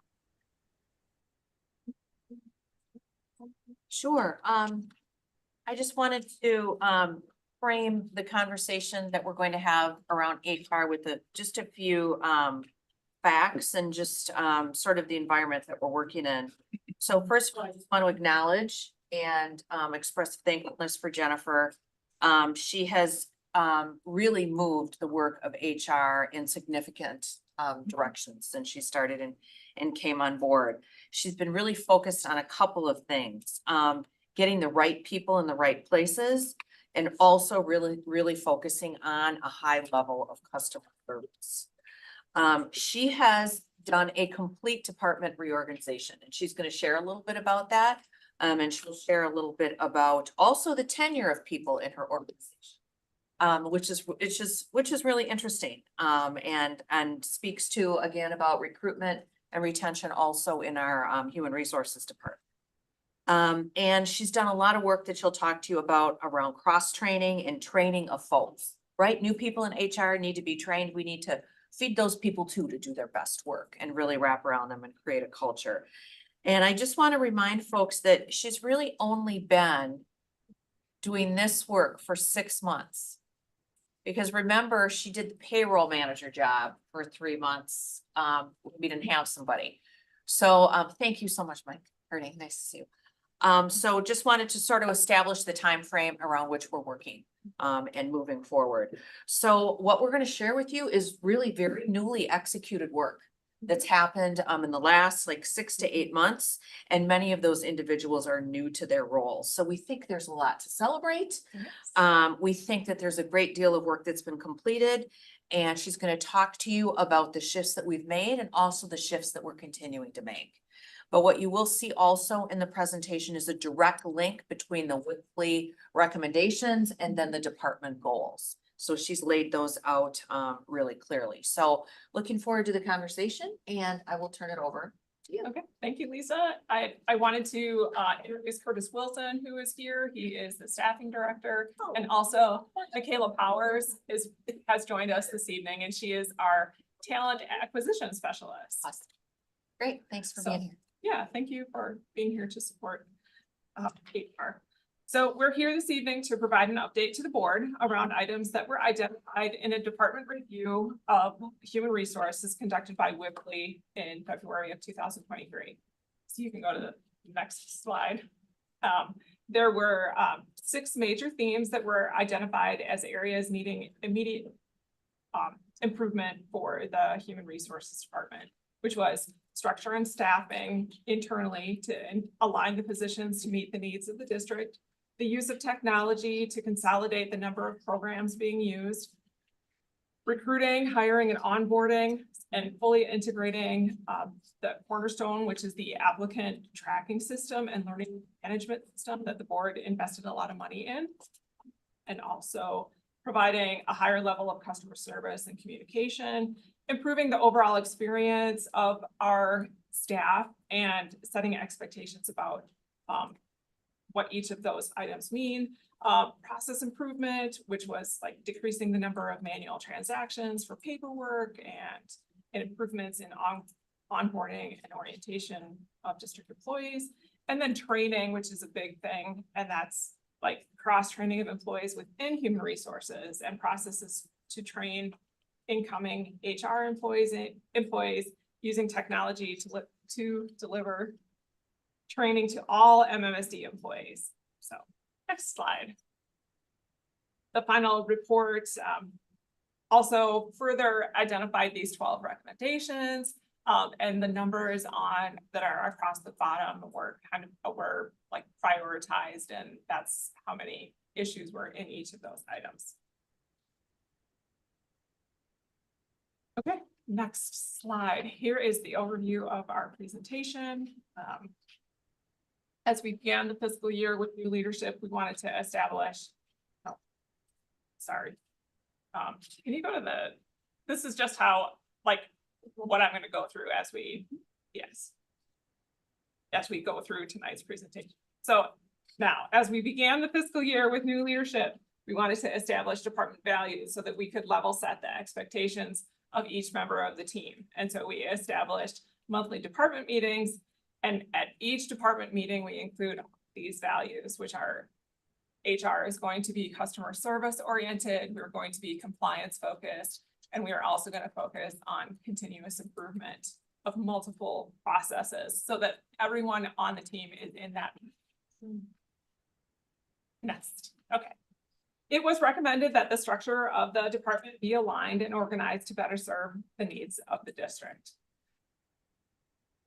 And I'm not going to read all of the bullet points on these slides. So you can go to the next slide, because I want to show where we were in February of 2023. We had 31 FTE, we had 8 vacancies, and 23 HR staff working to support the entire district. We had vacancies in analyst positions, in the specialist position, the recruiter position was vacant. So the next slide shows where we are now. We were reorganized within the budget. We did add 7 FTE, but it was cost neutral. So we now have we have 38 FTE in HR. We do currently have 3 vacancies. We had, let's see. We didn't lose anybody to the outside world. We had somebody promoted to a different department within the district. One of our benefits specialists received a promotion. We have a vacancy for the benefits manager. And then we also have the compensation analyst, which is a new position to the district. But we did want to highlight that it was, cost neutral, and we have tried to do a really good job of being fiscally responsible. Next slide. Here are our years of experience. So we had a high turnover rate during the pandemic. We had some people who did not want to come back to the office to work. They wanted to work 100% remote. But we have new staff in place, but over half of the current staff has less than 2 years of experience. So we are working on continuing to onboard them and training them and establishing the ways of working for the HR department. And yeah, we focused on culture building and training. Okay, next slide. Okay, I wanted to highlight that and give you names of who are in these key positions. And these are the names of the individuals that we've hired since June of 2023. And it doesn't add up to 50% of the staff. We had some people who have started in May, and so just use June as a cutoff time. All right, next slide. Okay. The next few slides are centered on the recommendations around training from last year's review. The recommendations including training the department staff and providing online training opportunities to all district employees. So the next slide is, this is what we've done internally to HR. We've implemented a monthly department meeting as well as lunch and learn series to allow for training between the multiple divisions that are under the HR umbrella. The division and cross-division meetings are also occurring so that knowledge can be shared for cross-training and for creating opportunities for documenting processes and doing the continuous improvement work and finding efficiencies and eliminating them. So we took advantage of some of the local trainings by having staff attend summits and seminars. We had Tyler Technologies, who is the owner of our HRIS system, come on site for 2 days to help staff identify ways that we can better utilize our system. And we also wanted to congratulate Kat Winger, who completed the school risk manager's certification. I would also like to highlight the outcome of the teacher shortage summit from October. The takeaway on that was that retention is key to solving the teacher shortage. So the retention, not just at each local district, but keeping teachers encouraged and engaged in the profession. And we are using the knowledge gained there to develop supports for our teachers and staffs, from onboarding to exit surveys and licensing supports. We really wanted to create an MMSD culture of caring and support. Slide. Other training outcomes have included using the capabilities of our applicant tracking and learning management system. As some people know it as the talent portal, it's also known as Cornerstone. And we're using that to aid in the delivery of training to staff. So this is a listing of required training that is delivered via the talent portal and some relevant training that we also deliver that way. Next slide. So we believe that in supporting district staff by providing feedback and recognition of performance. So we've transitioned to the use of online documentation of employee evaluations using the performance management module in the talent portal. So we're focusing on feedback for improvement and recognition of the accomplishment of goals. So to clarify, teachers and principals are still evaluated using educator effectiveness, but we had a really scattershot approach to evaluations for other employee groups. So we are piloting the online evaluations for cabinet members and their direct reports so that we can establish some best practices as we roll out this tool for employee groups not evaluated through educator effectiveness. And we also established this performance management lifecycle.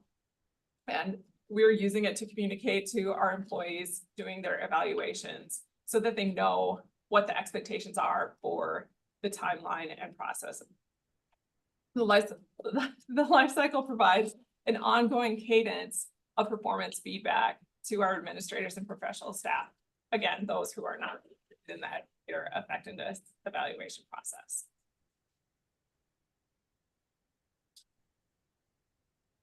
So the Whipley report called Employee Relations, Employee Management. So just so that this paralleled the Whipley report, I included employee management as the title, but employee relations has established an annual cycle for delivering training to district leadership and hiring management, as well as offering targeted training to departments who requested it.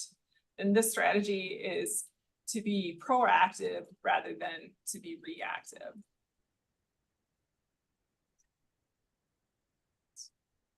Moving on to recruitment and retention. So we hired a recruiter and then we renamed that, or we posted for, we had a recruiter, she resigned due to a family issue. And then we realized that it would be better suited for us to rename that position as the talent acquisition specialist. So we posted that. We hired Michaela, as I introduced her before. And, you know, we're focusing on the recruitment and retention because they do go so hand in hand. And we've also, the staffing analysts have their work aligned to support schools and departments. So we also have been working on substitute recruitment and the staffing of subs. And in a later slide, we are going to highlight the Grow Your Own, the ALSI partnership. And we're also offering incoming SEA staff the opportunity to take an assessment so that they can work in any school with Title I funding and meet the DPI required standards for paraprofessionals that are in the Every Student Succeeds Act of 2015. So, next slide.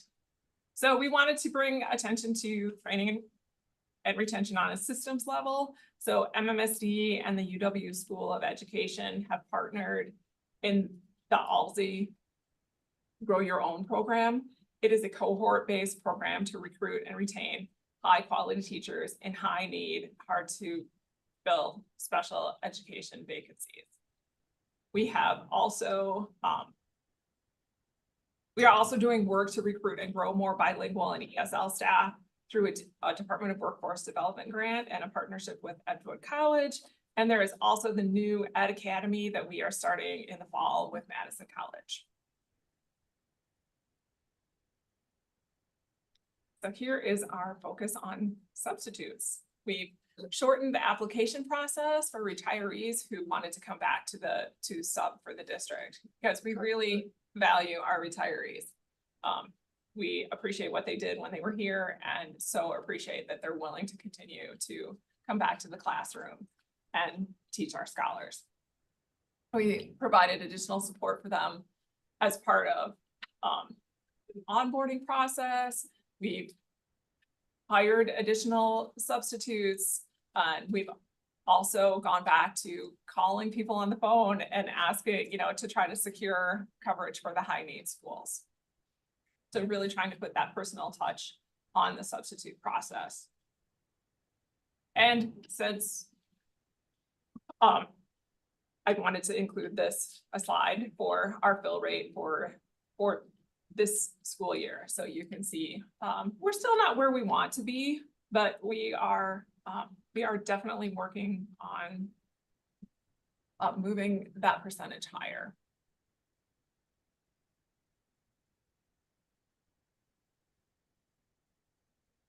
So our talent acquisition outcomes. We are being very strategic in the emphasis on talent acquisition, which includes a total experience from recruitment, application, offer, hiring, and onboarding. So this approach will aid not only in the recruitment process, but in the retention process as well. And we are continuing to focus on recruiting candidates of color. We just signed up with the National Association of HBCU Students and Alumni, and today I got the first email that showed all of the positions that we have posted there. So it was very exciting. I think I showed Lisa when we got here, and it was, yeah, and I showed it with Michaela, and it's like, yeah, it's really exciting to see. It's just an email, but it's good to see, you know, we've invested in that and see something come to fruition. We're also focusing on fraternities and sororities that are local, like the Milwaukee and Chicago chapters. And Michaela's also working with the Progress Center for Black Excellence Job Board, and also collaborating with other districts to identify best practices for retention. And here is an illustration of the job fairs and other places that we have had a recruiting presence. So green is where we've been, orange is what's coming up. Michaela will be very busy. So we're making, let's see, okay, slide 20, next slide. Slide 24. So we're making better use of the technology that is at our disposal. We have shown in some previous slides how we in Cornerstone and have had a business analysis from the team from Tyler Technologies, which allowed us to see where we could improve our process, add efficiencies in our day-to-day work. It also allowed staff who may not have been familiar with all of its capabilities to see where they could access information that may have been missed in their initial training. We did know from the Whipley report that that was a big area of concern, that we were not onboarding people and orienting them to the software that we had. So we've added many automations to our applicant tracking system, and we are preparing some new dashboards and reporting features for hiring managers to further streamline their work. As highlighted previously, the employee evaluation process has moved to Cornerstone, and the HR welcome clerks are adding, well, this is what the responsibilities clearly designated for records retention and retention requirements was also something that was highlighted in the Whipley report. And I just wanted to assure you that that we are no longer having any issues with document control, and there has been full training with the chain of command with our documents. It seems like a little thing, but it's like such a big compliance issue. So, for customer service and communications, you can see the recommendations and that here. So, an additional welcome center clerk has allowed us to have 2 people answering phone calls and greeting all guests who come to the Doyle building. The safety and security measures of having a door buzzer and a check-in process mirrored that of the schools. And we have increased collaboration with internal and external stakeholders. And I'm not sure what my note was, so let's just go to the next slide. All right.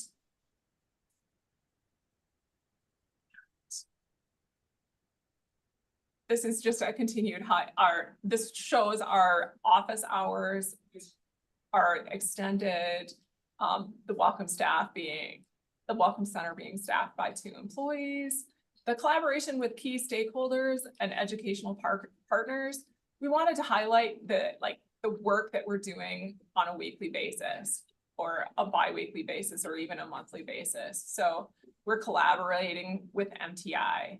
We are at all of there's always an HR presence at the handbook committee meetings. We're talking with local 60 leaders, and we're also gathering, market information by attending the Dane County HR leaders. And then DPI has instituted a new recurring meeting regarding recruiting, retaining, and developing staff. It focuses a lot on licensing and how that dovetails into the recruiting, retaining, and developing staff. The blue section, the district team and cross-functional meetings, we are meeting on a weekly basis with the BPA and accounting. That started long before we started workbooks, so that we all want to know what we're doing, and so it's super important that we're all there and learning that. Curtis and the staffing team meet with the associate superintendents. They also meet with the multilingual programs and services to see, what we can do for them, what they can do for us, how we can partner. So really establishing those relationships and working in a collaborative environment. The calendar planning committee has done some great work, and then the associate superintendent and the sub-placement team are partnering for an improved substitute teacher experience, and they're going to be highlighting that next month, and I can't wait to see that.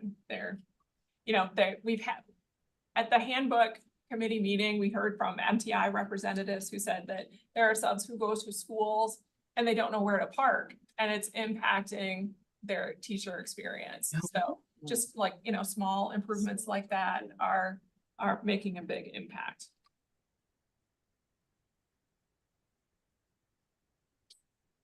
So our benefits team it has been organized so that we have an emphasis on customer service and responsiveness. We want to make sure that our employees feel supported, and we want to also educate them on our outstanding benefits that we have here. And we also want to support our retirees. That all, it all comes together for the retention and the recruitment. And last week, we had the first in-person retirement informational seminar since 2019. It was a little rocky, but we had lots of lessons learned and got lots of good feedback. We're also planning on orientation sessions as employees are hired, and also doing some reorientation and education of our existing employees, and focusing on our benefits as a recruiting and retention tool.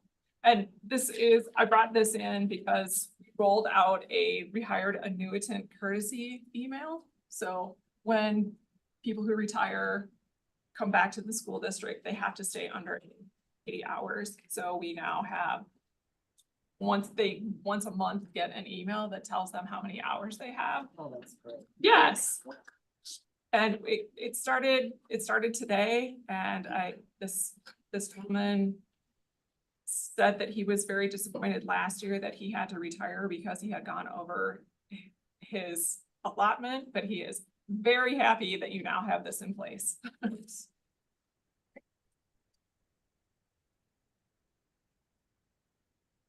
Okay, compensation. So we developed a job description for the compensation and this position so that we can make sure that we are aligning our salary schedules and compensation with the market, and also having that focus on salary equity. There is lots of work that has to be done here. So we know that they have to be addressed, and we have done some salary audits departmentally. And that is work that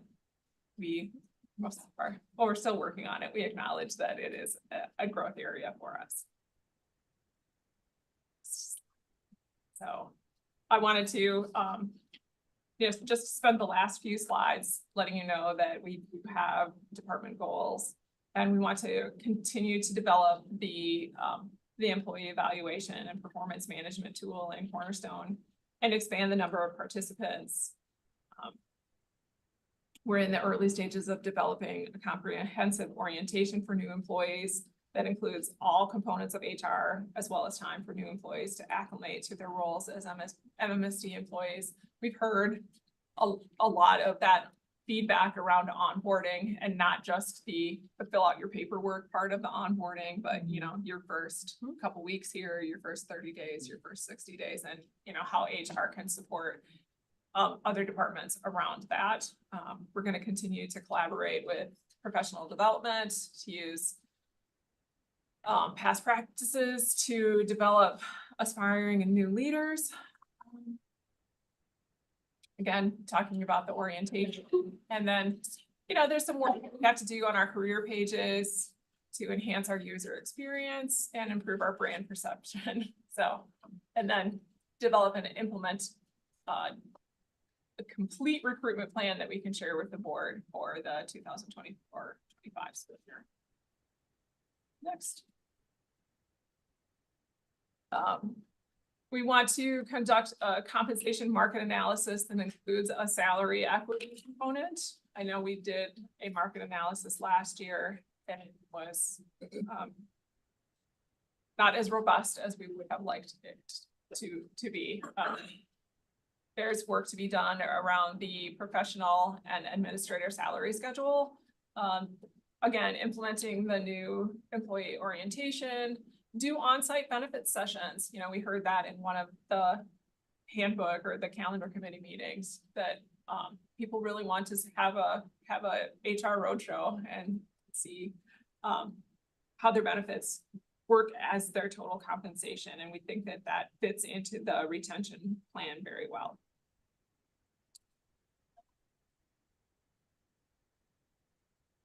And then technology, continuing to develop dashboards so that hiring managers can see where employees are in the hiring process, so that we know how much time from the time that they even, start the process and they show interest in MMSD until they're actually in the classroom or in their department working.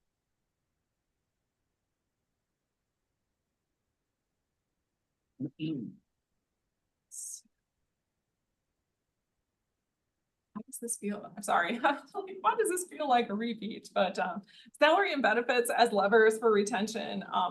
We want to leverage our systems for greater efficiency and for more visibility for hiring managers and also staff.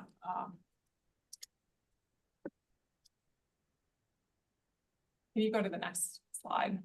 Oh, we wanted to show this slide to you, which is our teacher turnover rates.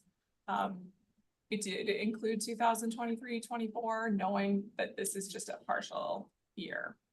We're trending in the right direction. We are trending in the right. Yeah. direction. Yeah, this is, doesn't include the exodus at the end of the year, but it looks good now. Crush my hope. I'm sorry. I'd have to be realistic. Trending in the right direction. But absolutely trending in the right direction. Yep. And there was also a request for an update on how Dr. Linda Anderson has been supporting MMSD. So she supported and developed the reorganization of the HR department with lots of input from me.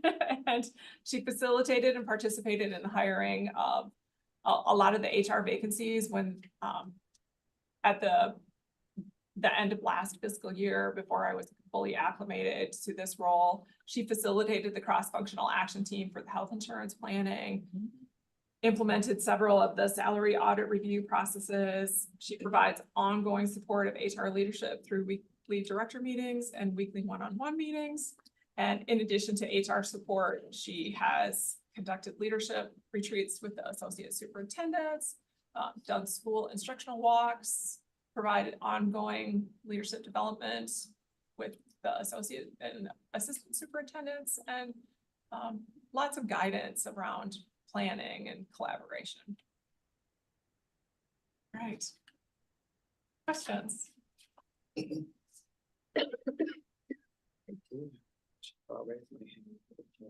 All right, board member questions. Board member Nichols. Thank you.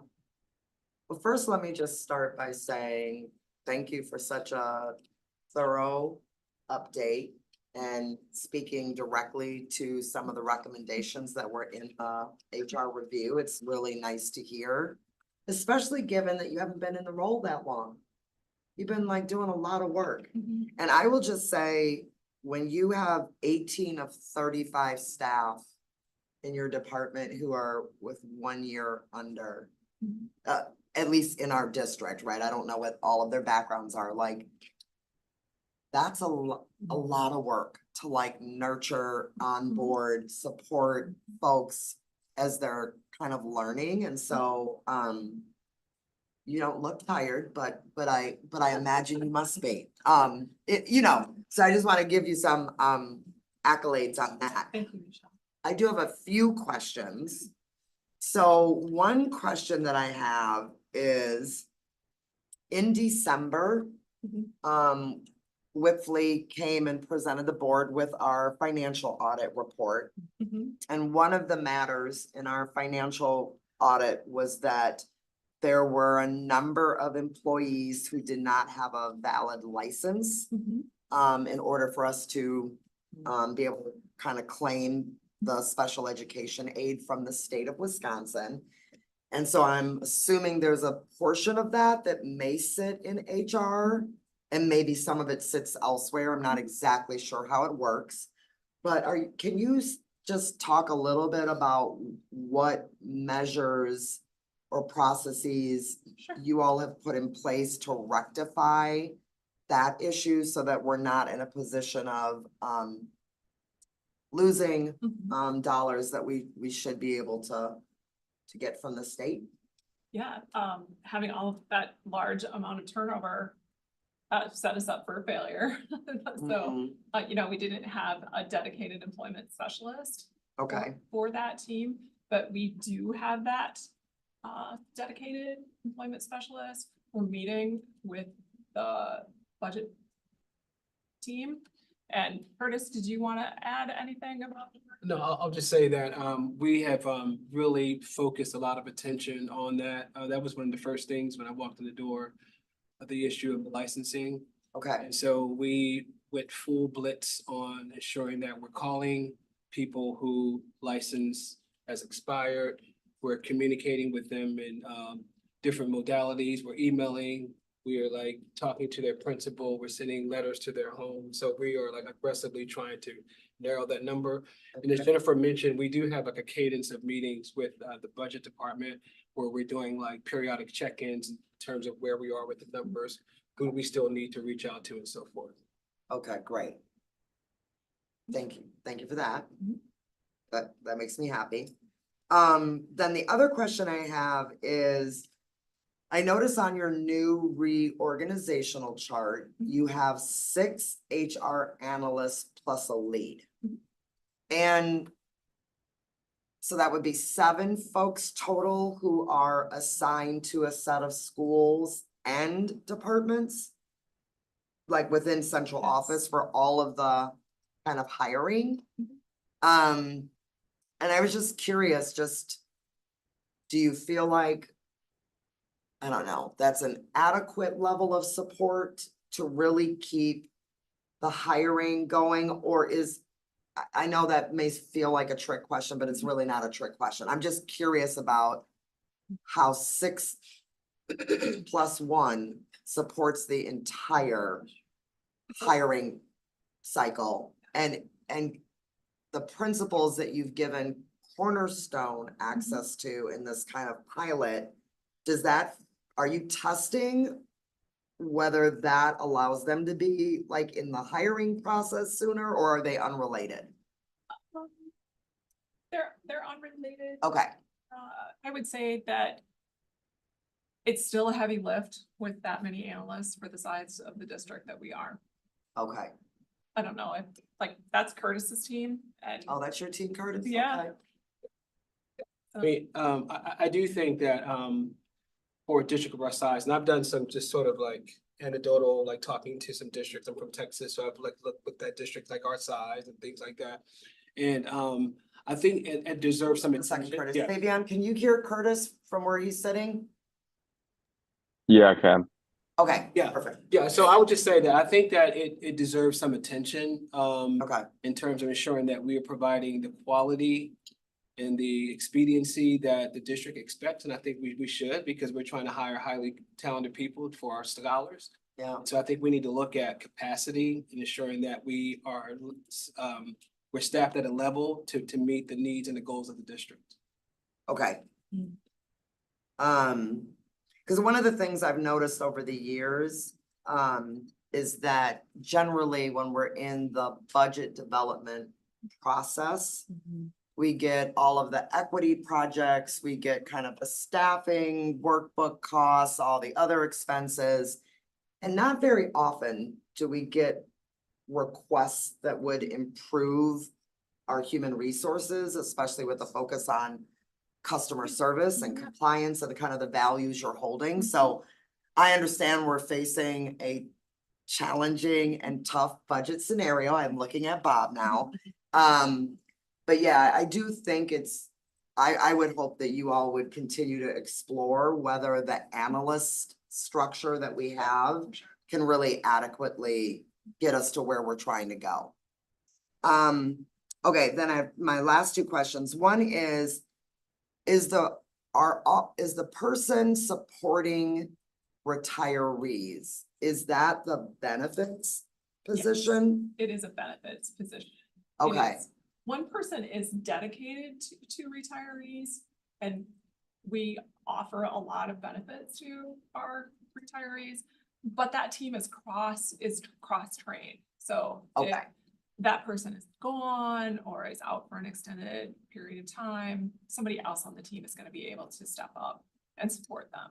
And also our welcome center clerks do an amazing job of triaging the questions, and it's just if there are questions that they can answer, they answer them so that the more support and that's needed for anybody who is retired offered to them. Okay, because I do remember the board had a consent item. I don't know, within the last few months, Mhm. and it felt like it was, okay, I don't remember exactly, but it seemed like we were approving an expense to use like a outside entity to do something with retiree benefits. That is, so when you retire from the district, you can use the value of your accumulated personal illness time to Okay, pay for insurance. So if it's escrowed, you can only pay for health insurance. okay, The plans that the district offers. If you go to a health reimbursement account that EBC uh-huh, is managing for the school district, then you have more flexibility on what you can spend those dollars on. okay, so we were approving the Mhm. use of that. Yes. So that the retirees have a more flexible way Yes, of it- access. Okay, thank you. it also benefited the accounting team by not having as many stale dated checks and just Okay. going through this reporting process. So it was, some efficiencies were gained by having that. Great, thanks for helping me connect the dots. And then my last question is, for the slide that you had on progressive discipline, when I worked in the district, what I recall was that HR had kind of a legal person in the department who could then provide consultation around issues of grievance or progressive discipline. And I think there were things that were reorganized. Yes. And so I'm just curious, how do you all, or do you all still have an attorney within the department, or are We do you? not. Okay, so how are you all, But the district still has a labor relations attorney. It's Labor just relations. in the department, but it's not under HR. okay, We only have employee relations, but we partner with the legal team okay, all the time. got it, okay. Well, I think that does it. I probably could come up with more, but you've made a lot of progress, so thank you. Thank you. Board Member Pearson, then Board Member Mosner Feltham. Yeah, thank you for the update. I was also wondering when the update was coming, so it's great to have it. My question is just around, like, now that you all have been able to restructure in a way that it seems like it's more efficient. I guess my question is just around like the time frame for hiring. Has that gotten faster? Cause I know before, a couple of years ago, it was like 90 days, even longer, to get hired in the district. And I know that, in the previous administration, there was work done around trying to make that time faster and more efficient. And so I guess, is it faster and more efficient? It is faster and more efficient. We still have, a few that like get stuck in the system. We're like definitely doing some like root cause analysis on like, why did this person take an extraordinary amount of time, but one of the directives was to like just get, not from this administration, but from the previous administration, was like, just get people hired and get them in the classroom. And then you had to like walk back things when like their background check, they failed, or if their license, we're doing things on the front end, like doing the testing for the licensing and so that the SEAs can move to different schools that are title funded, and making sure that all of those things are in place so that there's a better chance that they're gonna stay with the school district. We still have work to do around that. And one of the things that we're hoping to get out of having the talent portal with those super users and the hiring managers be able to see, oh, this person has like not responded to anything for 4 or 5 days. It will automatically send an email and nudge them along the process. And so what would you say is like about the time frame now? Uh, From the time of like application to hire, and then hire to onboarding completion? And it's not trying to be a quick question. I mean, honestly, because I just, it's easier for me to understand the numbers, and so. Yeah. That's a great question. So, I can tell you when I first got here in July, it was taking like a month. From person getting like the offer letter to actually showing up on the job, it was taking quite a bit of time. We've cut that down at least by half. Okay. We recently did a survey, because I kind of like to use some sort of like data to see how we're doing. So we did a 6-month step back with our principals to see what has been the hiring experience for them over the last 6 months. That's great. Although they've given us some critiques, like, hey, these are some areas that we still see some like snafus. But in general, people are seeing that the process is working a little better. They are getting sort of like the candidates that they want at a quicker clip than they did like several months ago. Okay. So I'm taking that as we're moving in the right direction, not quite there yet, because I think that we need to be the best at that in this area. Like, we need to be the best at getting people from point A to point B, because we don't want to lose people to surrounding districts. Right. The more efficient we are with that process, the more we can like hire highly talented people, and then we want to keep them. Right. Yeah. Yeah, I mean, that's important, especially since we're one of the largest employers in our city. And then on top of that, like you said, like making sure that we're not losing folks. Can't lose them, yeah. Districts. And I think that overall it creates just a better, for us, in my opinion, like a retention strategy in itself, because if it's taken way too long and it's Yeah, the experience. to even apply to MMSC, word of mouth becomes it's too cumbersome to apply to MMSC. I don't want to work for MMSC. And so it's good to hear that. And then also too, I think it also like ties into like some of the investments that we have approved, like I think it was the LexisNexis or something like that, where it was like the background checks to make things go faster and the support for you all. Yes. And I know that was like I believe it was a 1 year, or a couple years that we're utilizing that. Are we still utilizing that, or is it not?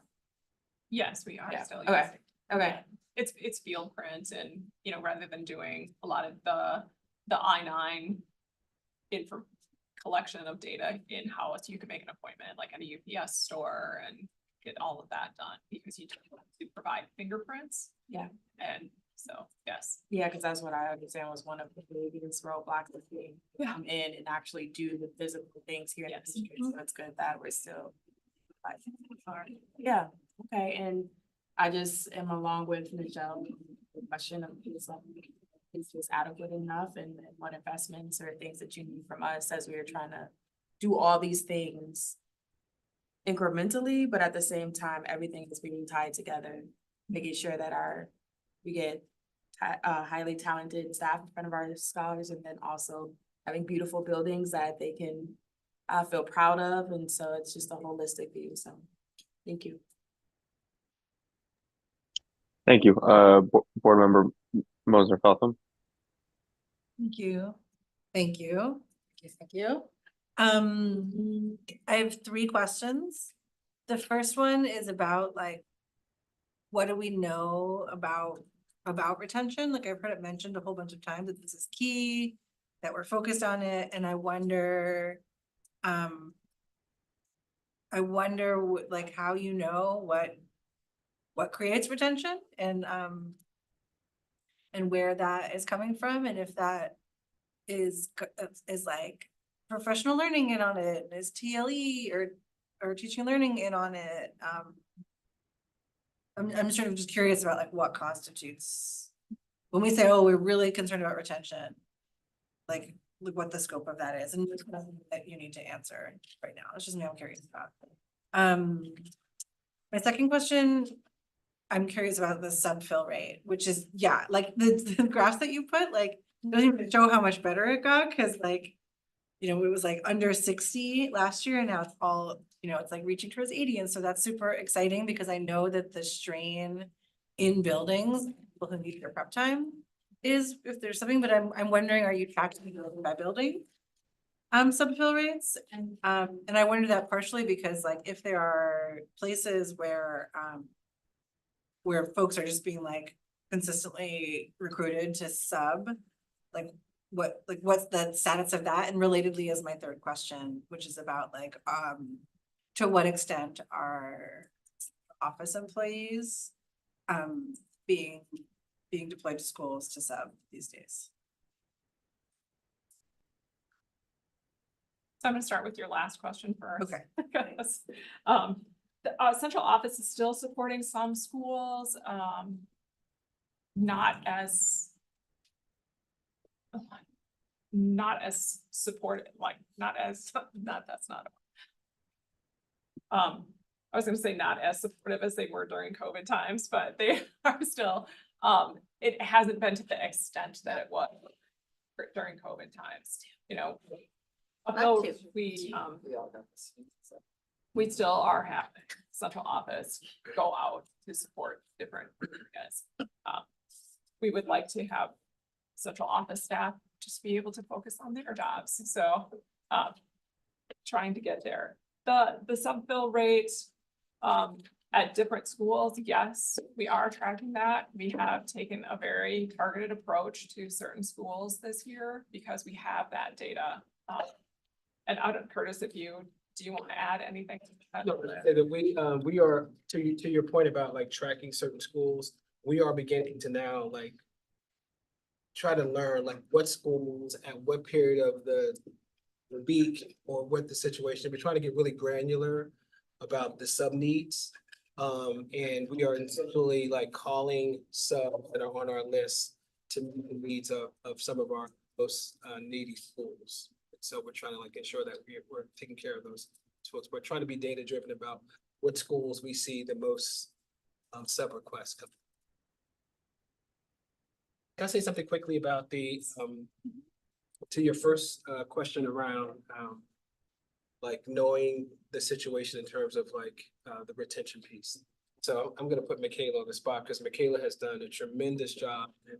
I think for us to really start identifying what the problems are, we have to understand what we have to like get down, drill down to see what's going on. So Michaela has been meeting with district leaders, district heads of the positions that we know are hard to fill, and why are we losing people in those positions.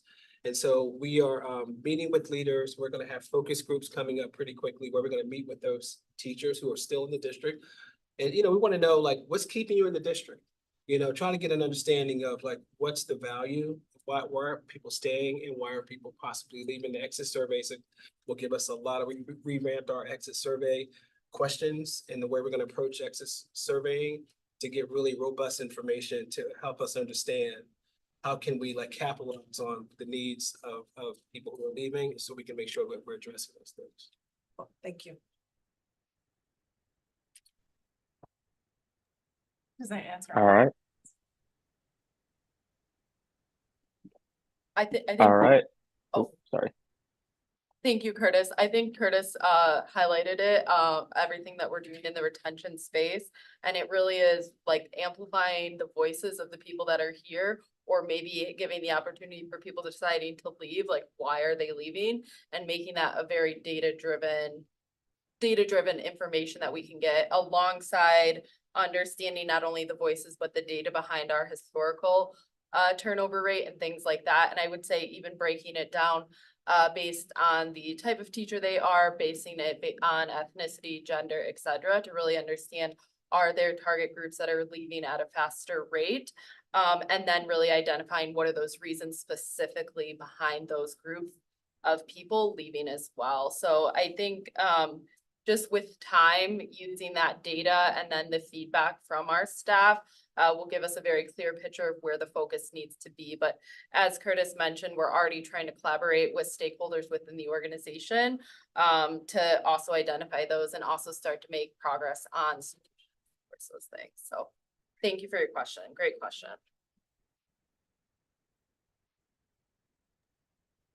Okay, thank you. Seeing no other questions, may I get a motion to adjourn? So moved. Second. All those in favor?